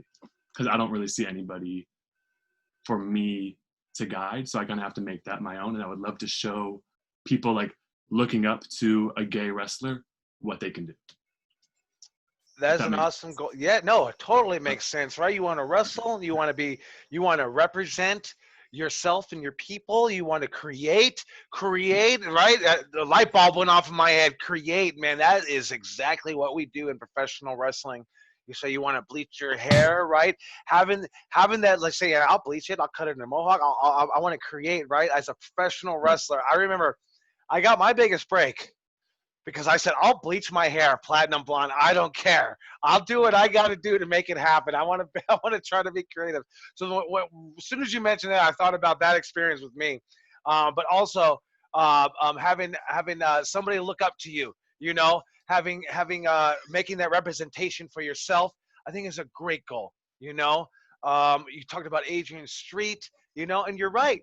You know, I mean, I think Jake Ellis is a gay man in professional wrestling, right? And he doesn't do that. He's not like Adrian Street and very flamboyant, Right. flashy, or even colorful for that matter, right? Like But he Jake still Ellis. has that flag. He still has the Yeah. flag on his shirt. He still Yeah. has every representation about himself, Yeah. which is just amazing to me. Yeah, so I think that is great, right? Because wrestling is for everybody, right? Right. Wrestling is for Mhm. everybody. And in the sense that all you have to do, you got to put in the work. You got to Right. put in the right? The unsung, unwatched hours of work that no one ever is going to give you a pat on the back, but that's what Right. it's going to fucking take in order to accomplish your goal and to succeed and to use your platform to inspire other people, you know? So welcome aboard, Sean. I look forward to working Thank with you. you. I look forward to helping you reach your goal and accomplish your goal. Thank you. I appreciate it. All right. Shane Coakley, are you in the house? Shane, do I still see Shane? I saw him earlier. I think Shane might be the guy from Abu Dhabi. So I know he's just coming right off of work. We'll see if we can come back to him if he comes back into the room. Stephanie Rodriguez, are you in the house? Yes, I am. Can you hear me? Yes, yes, we can hear you. So I remember my goal being like Jeff Hardy. He's just someone that I always looked up to, but I decided to scratch it off. And as cliche as it sounds, I want to be in the WWE company and be main event in an Elimination Chambers match. Elimination Chamber. All right. Something that I've always wanted to do, as well as a tables, ladders, and chairs match. I remember always telling my brothers that, but they say that I'm pretty stupid if I end up being a professional wrestler. Why? Because it's like a tables, ladders, and chairs match is too dangerous, or that you can't Yeah. do it. Why would they say it's stupid? Do you know? Both. Okay. I'm not strong enough right now. I'm scrawny right now. I don't have muscles right now, but I know I can accomplish it. And as weird as it sounds, I look at myself in the mirror and I always tell myself, I'm a no one, but I'm going to turn myself into someone. And I'll eventually be in a ring doing what I want to do. And I can't wait to prove everyone wrong. Right. Awesome. I love that you said that. Right. Right. Nobodies want to be somebody's. Right. Right. And that's all of us right here. Right. We're all starting from the beginning. Nobody knows our name, but we're hoping one day we will inspire people. People will know our name. People will wear our T-shirts. You know. And the hard work, right? You want to be in the Elimination Chamber in a TLC match. Let me just tell you right now, first and foremost, learn the basics of professional wrestling. First, the footwork, the timing, the pacing. It's going to make being a extreme wrestler or a tables and ladders and chair wrestler or an elimination chamber cage wrestler, it's going to make your wrestling so much better. So much better. Right? I remember, I think Joseph Bryan came in and said, I want to be a deathmatch wrestler. All right, first thing you got to do, learn your footwork. Learn your footwork, you know?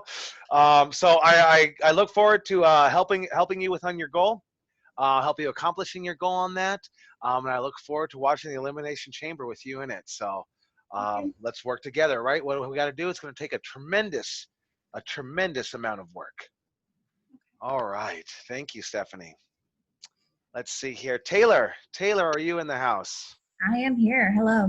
Hi, Taylor. How are you? I'm doing great. How are you? Good. Doing well. Okay. So I'll ask you the same thing as everybody. What is your goal in professional wrestling? My immediate goal in being in this class is to work on being a consistent performer, to be consistent in footwork, to be consistent in storytelling. In my last sport, I felt like there would be days where I would excel and I would get everything down, but when it came to performing, it was a hit or a miss. And I want to start challenging that head on so that to get to the goals that Sasha and I have of being this big tag team champions, I know that starts with the basics. I know that starts with being able to do the same move consistently and knowing I'm going to hit my mark. And honestly, as long as I'm doing that with Sasha, I'm going to be stoked. I knew we were going to be a team when in the first year of meeting each other, we got drunk at a holiday party and our idea of fun was throwing her into a couch. Like I'm just wasted picking her up and throwing her. And that was the beginning of something great, which is why I am here now. So. Awesome. I look forward to helping you. You know, you said when I first met her, I would slam her into the couch. That makes me think about I always say this to the students. I say, I always question somebody coming to wrestling school for the first time and you've never dropped the elbow or slammed your friend or got in trouble for wrestling. I always question, if you've never tried it, why are you here? So I love hearing that you're slamming her around already, right? You want to challenge yourself. You want to be a consistent performer, work on your footwork and the basics, right? And let me tell you something about accomplishing these goals. Love what you're doing at the moment that you're doing it. When you have a smile on your face, that will attract people. To now you will attract the audience. To now the audience is now connected to you. To now the promoters will see that connection and they see you having fun, and everybody wants to jump in on the fun. When you're having fun, when you're frustrated and you're tired and you just can't stand and understand why you're not getting the breaks, people also see that. And then you become unattractive to the fans. You cannot make that connection. So I always, and this goes for everybody, remember to have fun. I don't know how many times I tell Jake Atlas that, and he's over at NXT, and I tell him, and he's telling me, I gotta do this. Remember to have fun. Remember what you're doing. Remember to have fun, because if you're not having fun, you're not doing it right. Okay? And if you have fun, you will connect with the audience. You will attract the promoters, and you will accomplish your goals. I promise you. I promise you. Okay, so I look forward to helping you with that. I look forward to watching you and Sasha tear it up on national television in the future. Thank you. So you're welcome. All right, let's see. Is Thomas Vasquez, are you in the house, my friend? Thomas, I see him. All right, maybe we'll come back to Thomas. Tino,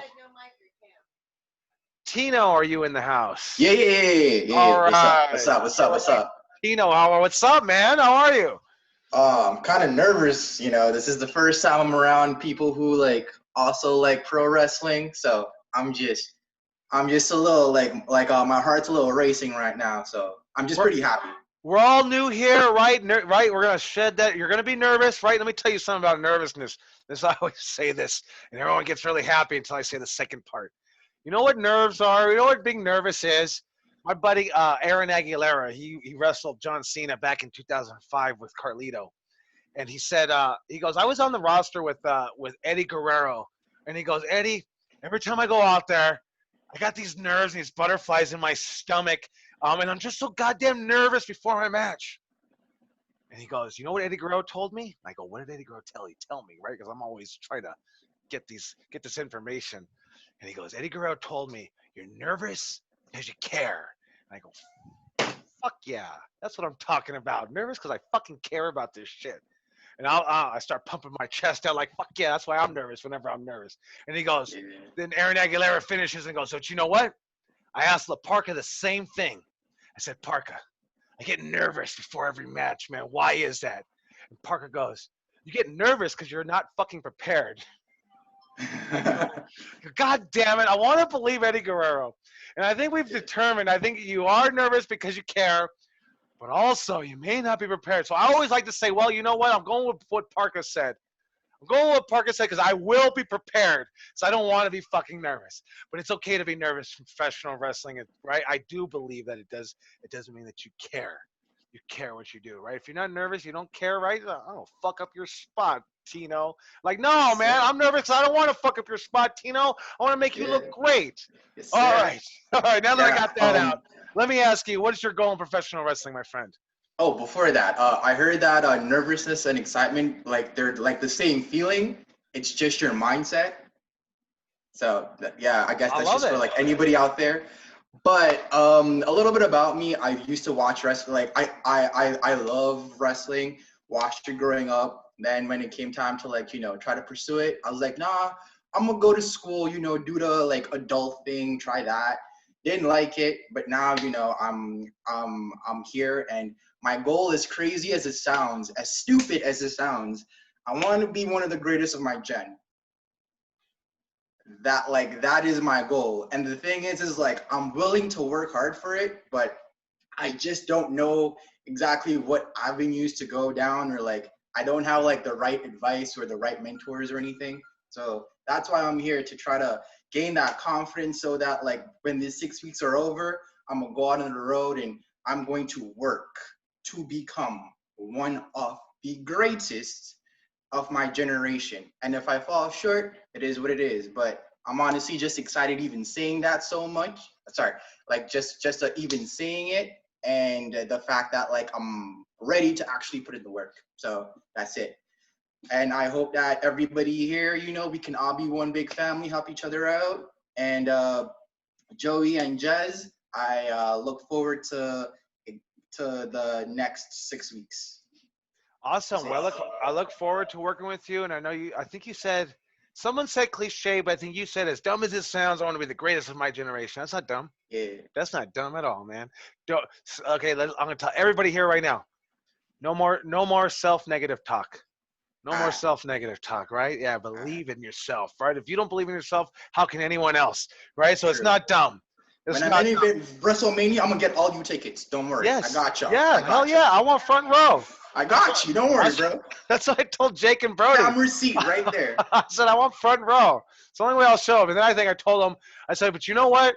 Shawn Michaels brought his trainer and got his trainer a couple of paydays. So, like, unless you're going to, like, get me booked like Jose Lothario, man, like, I don't want to be front row no more. That's what I told him. But for me, I'll talk to Vince in like 15 years. I got you. Don't worry. Please. So, right, the 6 weeks going to teach you about wrestling, right, in a class, and then it's going to take, right, it may take, some people go through our program, right, 12 months. Some people take a little bit longer. There's other programs out there. There's other reputable trainers, right? I'm not the only guy out there. I always tell people, right, you're never stop learning. Whenever you think you know everything in professional wrestling, that's when it's time to hang it up. Now, and I learn from you guys, right? I just learned right now from Tino. It says nervousness is like an excitement. It's just your mindset. I love that. I wrote it down. Wrote down my notes, you know.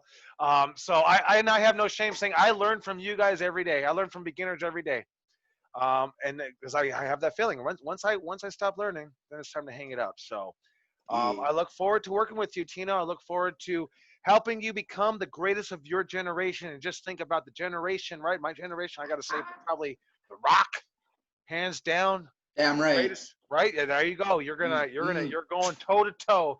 That's the goal, right? And I thought Jake's was tough to get into the Hall of Fame, which is, but to be greatest of your generation, that's talking some Rock level shit. So I believe in you. I want you to believe in yourself. So I hope to help you get there and help you accomplish your goal. Welcome aboard, my friends. For sure. All right. Let's see here. Willie. Is Willie in the house? Do you see him still? Oh, there he is. All right. Yes, we can hear you. Awesome. All right. So I'm going to ask you the same thing, Willie. What is your goal in professional? I see your shoulders just popping out. You're already starting the workout, got the body and the look for it. What's your goal in professional wrestling?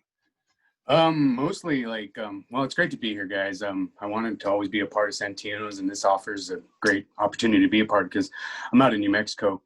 But with professional wrestling, I'm looking, I got tired of trying to, like, I was working my ass off trying to get into some kind of career that I wasn't even sure I wanted. I was willing to give them, some boss in my body, go work hard in the oil fields, whatever, whatnot to make that money. And I was like, I only get one shot at this life. So why not give a shot at being a pro wrestler and having that pro wrestling career? So that's what I want. I want to, and I don't know, for some weird reason, I just feel it in my blood, that I'm meant to be a professional wrestler. The dramatics, the acting, the entertaining part of it, the physical, the bump, the training, the hard work. I've been putting a lot of it in, working out and everything. And I want the lifestyle, and I say that as weird as it sounds, because, the negatives, everything that comes with it, the camaraderie, obviously the money, everything with it. And the biggest, one of the biggest goals, I want to feel that pop.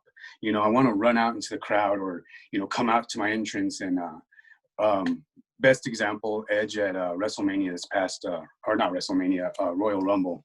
When he came out and he threw up his hands and his smoke went off and his music was playing, you felt that. It looked like he was meant to be in that moment. He was meant to be there.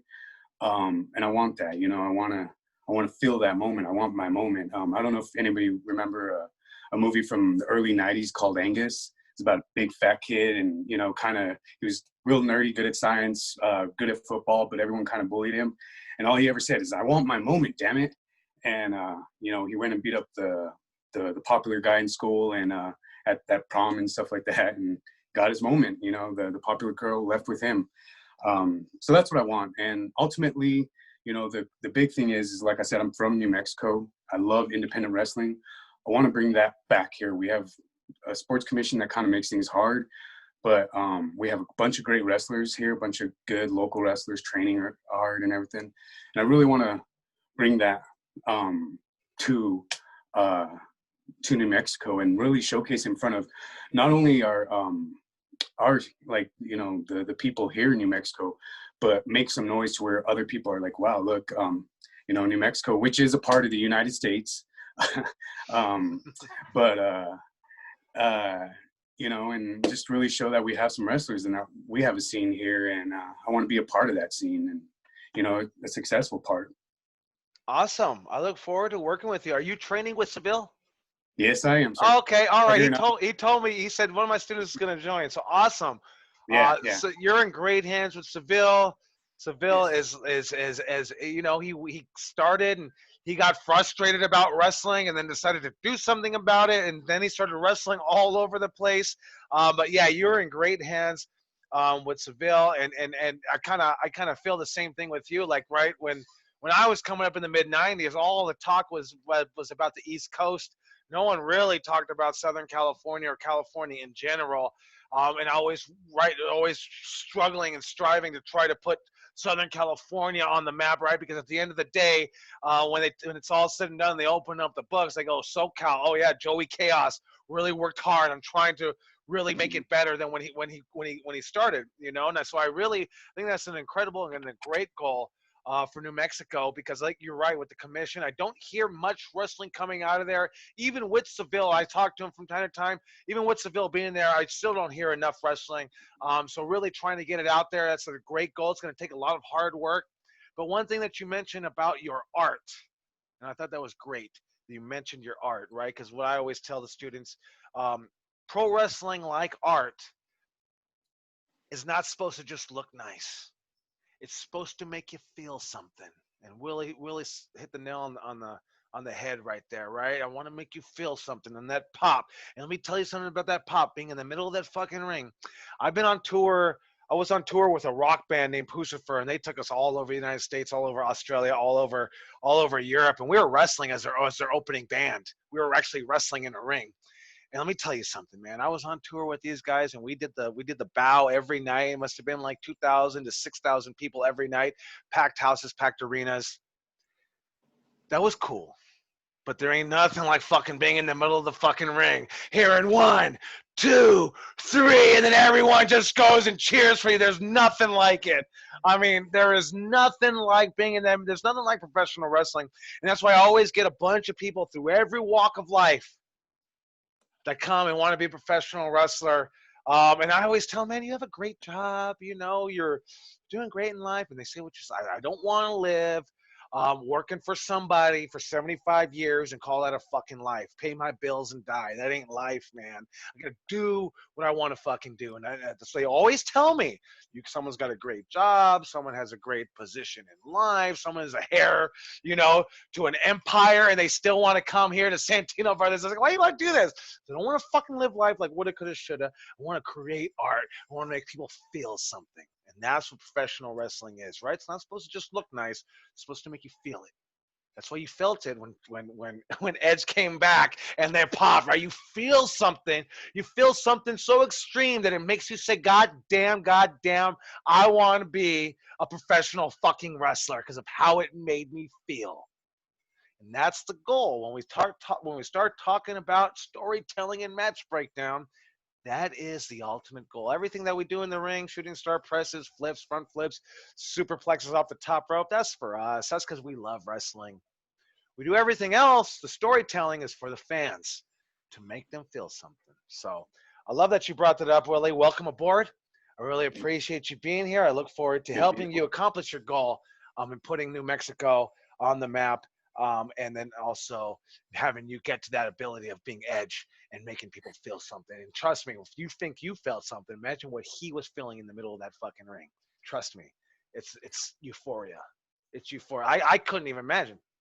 I'm talking like whenever I had a pop, a couple thousand people, right? We're talking, this guy gets, right? He gets the WrestleMania love, or at least I think it was Royal Rumble love, right? So great. Welcome aboard. Look forward to working with you, my friend. An honor. All right. John. John, are you in the house? Yeah, I'm here. All right, John. How are you, my friend? How are you doing? Good, and you? Doing well. Doing well. So I'm going to ask you the same thing. What's your goal in professional wrestling? I've been a fan for over 20 years, and I honestly just want to be the best wrestler of all time. So we know, right? You know what you have to do to be the best wrestler of all time, right? Now we're talking, right? Ric Flair status, Dusty Rhodes status. Like, I don't know, that might be teetering with The Rock. So it's a huge and humongous goal, but I love it because you're shooting for the moon to be the best of all time, right? And we know, how are we going to do this? Putting in the fucking work. Putting in the fucking work, especially when we don't want to fucking do it. That's especially, you know what I mean? So I look forward to helping you accomplish your goal, John, and I hope this class is really going to give you an insight and a heads up on professional wrestling, on what professional wrestling is all about, in order to help you accomplish your goals. So welcome aboard, my friend.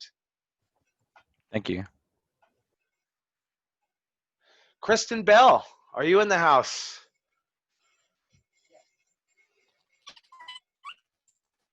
All right, Kristen, how are you?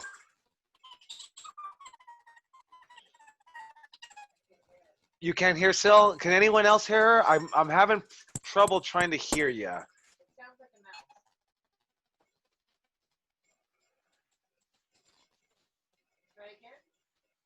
Might be. Yeah, I can't make anything out. How about now? There we go. Perfect. Perfect. Yay! Technical difficulties. Like I said, we're going to be Zoom masters at the end of this 6 weeks. All right. Kristen, great seeing you again. Let me ask you. Oh, what is your goal in professional wrestling? What do you hope to accomplish?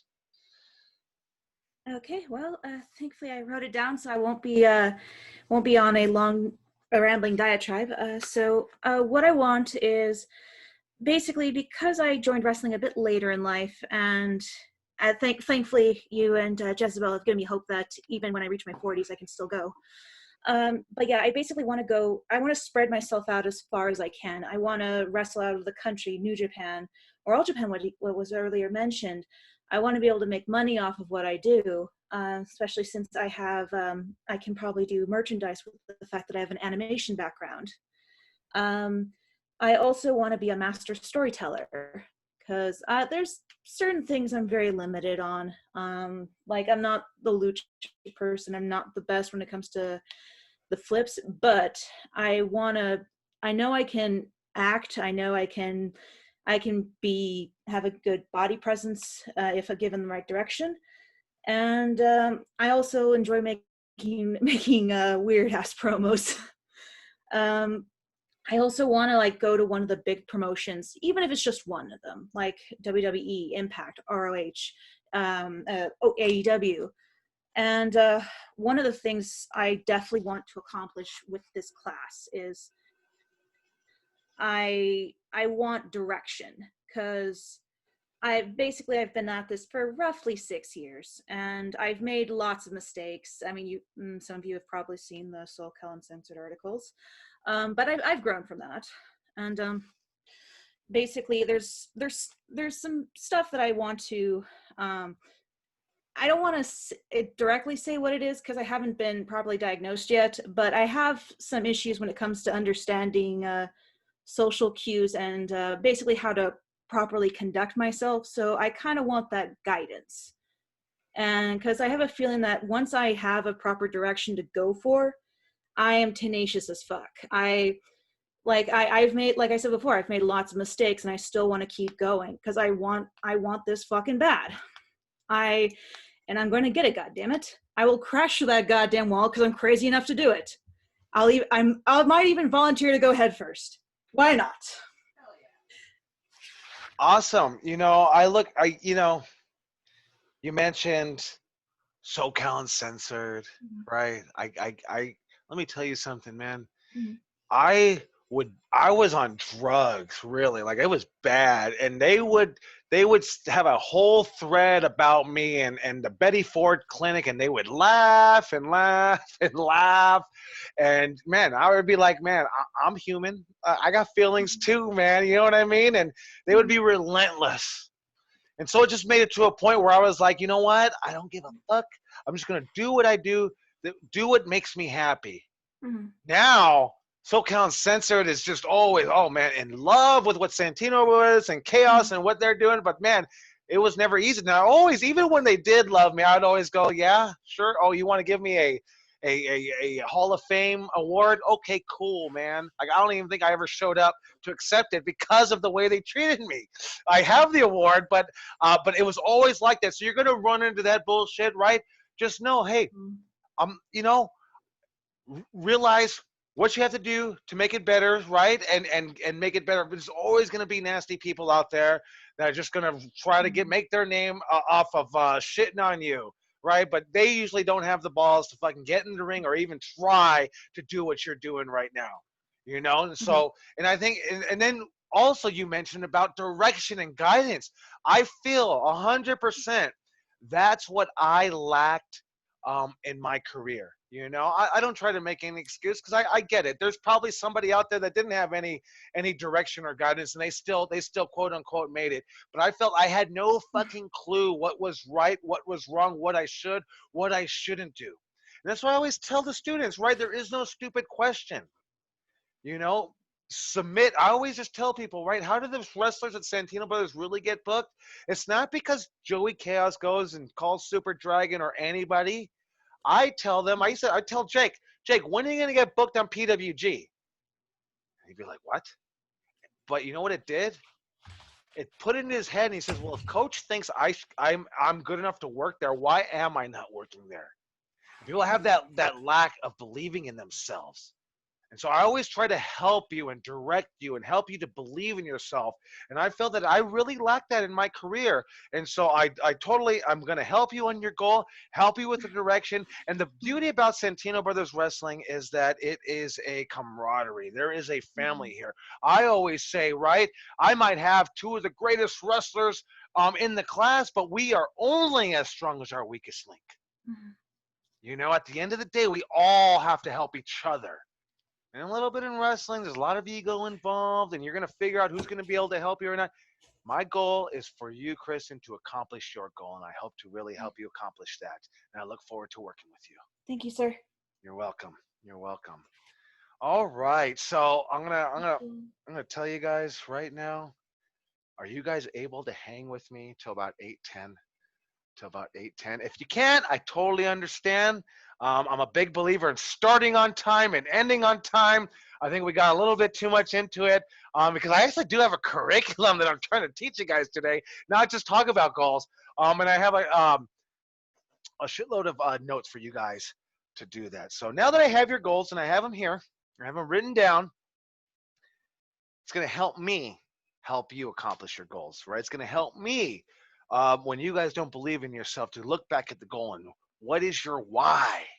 What is your why? Eric Thomas, motivational speakers, always says that. What is your why? And that's probably going to help you guys. Listen to motivational speakers like Les Brown or Eric Thomas. Business motivational speakers like Gary Vee are going to help you out tremendously because what is being a pro wrestler, right? It's not just being a wrestler in the ring. It's a brand and a business. You are a brand and a business. It starts right away. And that's why I told you guys to get on Facebook. I'm pretty sure I get it. This generation doesn't get on Facebook as much. But I told you, as a wrestler, you're going to need to be on every single social media in order to get your name out there. There might come a day where you could just be like, I am just on TikTok or Instagram or whatever, Twitter, and you can do that. But right now, we're all beginners. We got to get on LinkedIn and everything, TikTok, and get a YouTube channel and get everything because now the journey has begun. Okay. All right. So if you guys can hang with me, and I do understand if you guys have to leave the class, just go ahead and leave. that's fine because I'm a big stickler, and I'll make sure that we end at 8 p.m. On the rest of the classes here. So, all right. So, what I want to talk about, right, and I already mentioned this about the road to becoming a professional wrestler is tough, right? This is a tough career that you guys have chosen. It's a road paved with doubt, fatigue, and sacrifice, both mentally and physically. But like I told you guys, and like we explained in this class, just as the negatives are tough, the rewards are great, right? The greater the sacrifice, the greater reward. Okay, right? The roar of the crowd we've talked about, the camaraderie of the locker room, the memories, the ability to make people laugh, make people cry, and really touch their hearts. Remember that. Make people laugh, make people cry, and really touch their hearts. That is what professional wrestling is all about. That right there. All those moves and all the cool stuff that we do, that's because we love wrestling and we want to do the cool stuff, you know? Okay, so we talked about our goals, and everybody's got a great goal here that they have to accomplish, that they're looking forward to accomplish. But how do we accomplish these goals? How do we actually make this roadmap to success to accomplish our goals, right? So we take ourselves, we take motivation, plus our fucking goal. You plus motivation plus your goal is going to equal success. 100%. It will. Right? It's really never hard. You know what the hard part in life is? Is saying, I'm going to do it. I'm going to do it. I'm going to do it. If you just do it, you'll be so surprised how easy a lot of stuff is. I'm going to start making the phone calls to start reaching out to promoters and get booked. I'm not going to just send blind messages anymore. I'm going to try to get phone numbers and contacts. Have that roadmap. Right? I talked about, remember where you started, know where you are, know where you're going, and know that you will get there. Okay? Right? Everybody always says it. Remember where you started. Don't ever forget your past, right? So I want you to remember that, but know where you are, know where you want to go, and then have that belief in your fucking head that I will accomplish my fucking goal. I will. Right? We're already said we're taking that negative self-talk out from here on out. No more negative self-talk, right? Just like Kristen and me said, Soul Count Sensor will do that all day for you. You don't have to do it for yourself. Trust me, right? No more negative self-talk, because trust me, that little bit of that negative, right? It's going to start spiraling, and it's not going to help you in your goal, okay? So there are many ordinary people in this world, right? Many of us are all ordinary, right? That's not a bad thing, right? Every single day in every walk of life, ordinary people do extraordinary things. That's what Jim Valvano says. Coach Jimmy V. You guys look that guy up. He's great, right? Ordinary people accomplish extraordinary things. I get it. We're all sitting in here and we're all like, man, I'm a nobody, right? We talked about that. Nobody's want to be somebody's, right? We're ordinary, right? We're going to work our way in order to become extraordinary, because extraordinary people or ordinary people do extraordinary things in life. That is exactly what the word is, you know? So, but it's easy. It's easy, right? It's easy to say. How do we actually do that? How do we go from the ordinary to extraordinary, right? Okay, it starts with motivation. Waking the fuck up and accomplishing your goals, right? Motivation. Be motivated about your goal. Remember, hey, I'm not motivated to go to the gym today. I'm not motivated just to attend class today. Remember why you started. That's your motivation, right? That's your motivation. So let's have, and also, what's next? Focus. Focus. Focus on what? Focus on keeping one person motivated. That's you. Right? It's hard to be motivated as it is. So let's focus on keeping one person motivated. Okay? How do we go to the ordinary to extraordinary? Enthusiasm. Nothing great has ever been accomplished without enthusiasm. To be excited, enthusiastic about what you're doing, right? That's why we said we can't go to work every day at a job that we hate for 75 years and pay our bills and die and call that a fucking life. We're not enthusiastic about that job. We have what we're doing, what we're trying to accomplish. We have to be fucking enthusiastic about it. Okay? You never stop learning, right? It would be nice to put on an automatic pilot, right? And just say, oh, I already learned that. You know, I've been in this business for 26 years. I don't have to learn new things. That nervousness and excitement are the same feeling. It's just your mindset, right? Tino just taught me that right now. I wish I could just put it on. I'm a 26-year veteran. I could just put it on automatic pilot. I already know. No, I have to be enthusiastic year after year, and especially in order to help my students accomplish their goals. So the same thing has to go with you. You have to be enthusiastic day after day, week after week, month after month, year after year in order to accomplish your goal, to reach that goal. Here's another one, right? How do we go from the ordinary to the extraordinary? The dream. Knowing the dream is real. Coach Jimmy V will say, practice cutting down the nets. Why? Because in basketball, when they win March Madness and they win the tournament, they cut down the nets. That's victory. What's our victory? Holding the AEW Tag Team Championship belts in the air. Imagining that dream is real, writing it down, putting that piece of paper on that mirror so you see it every single day because you know the dream can be real if you make it real, right? They say work and success are not direct, right? They say if you work hard, you will be successful.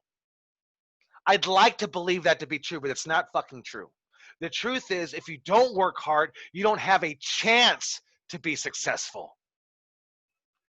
Show up. Give yourself an opportunity to fail. Give yourself an opportunity to fucking succeed. But if you don't show up, you don't attend the classes, you don't put in the work, you're not giving yourself an opportunity to succeed. Okay?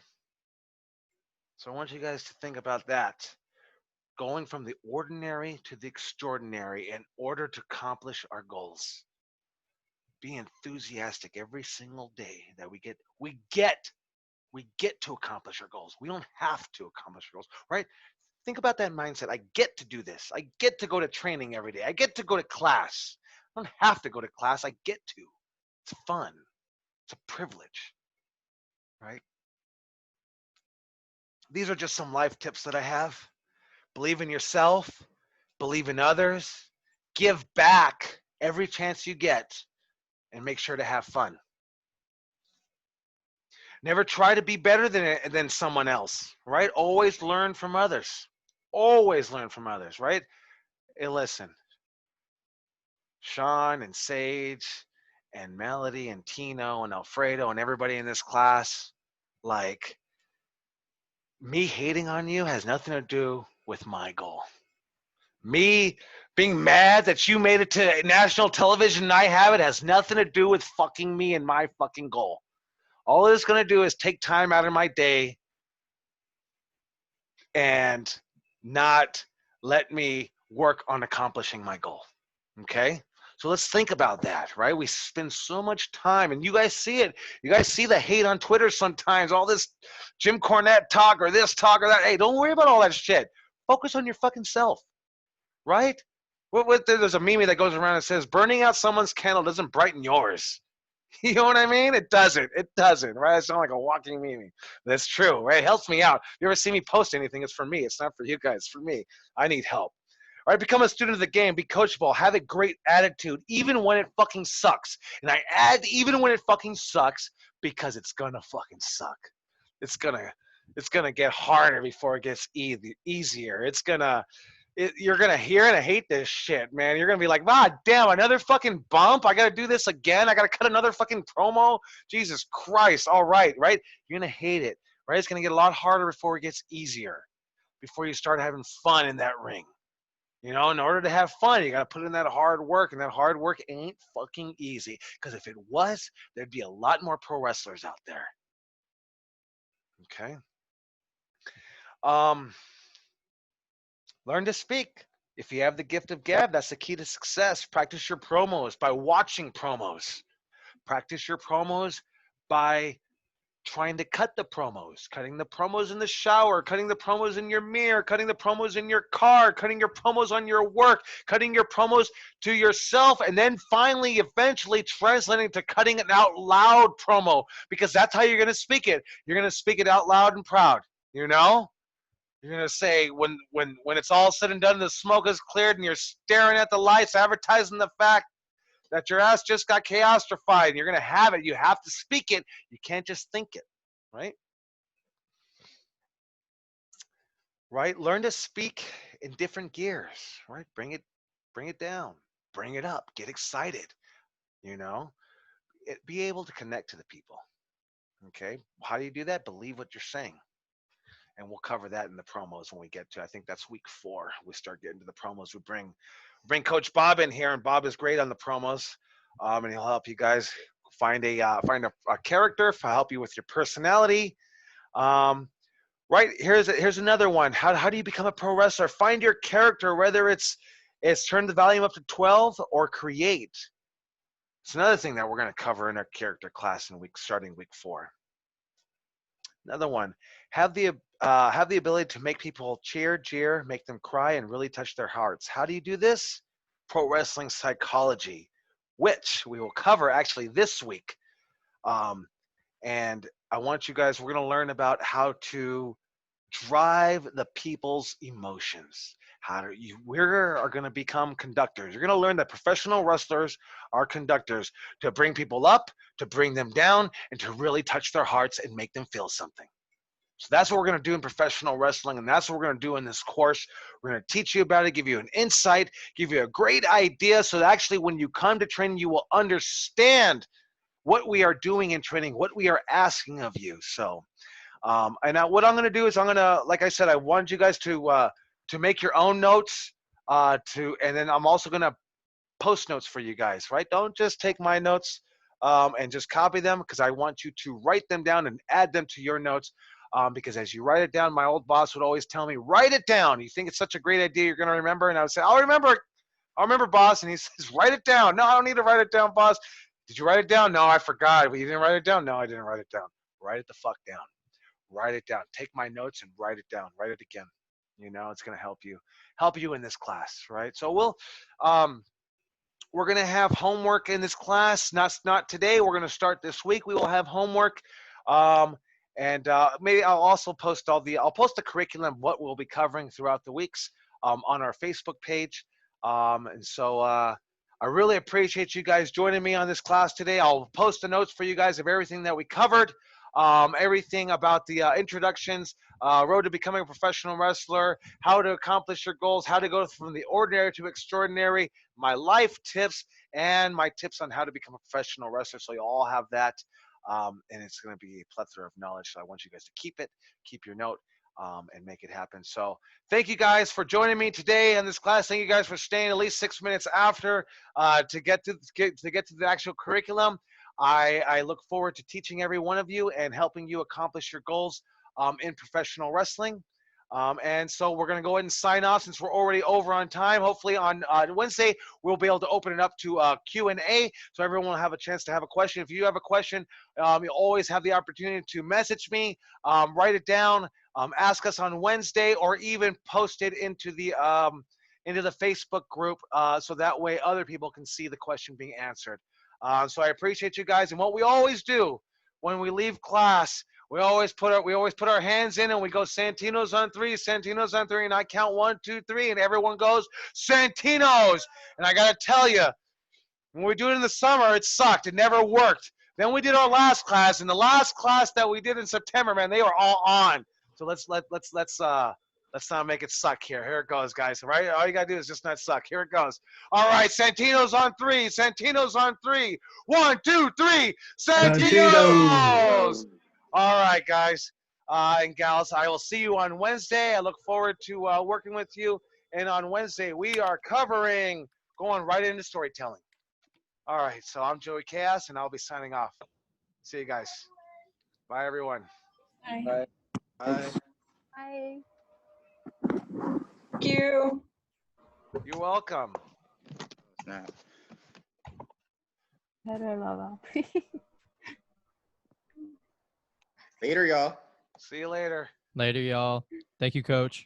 You're welcome, Max. See you on Wednesday. See you Wednesday. Can you log off? Oh, there you go. Bye. Bye-bye.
I'm just looking. Oh, let me pause the the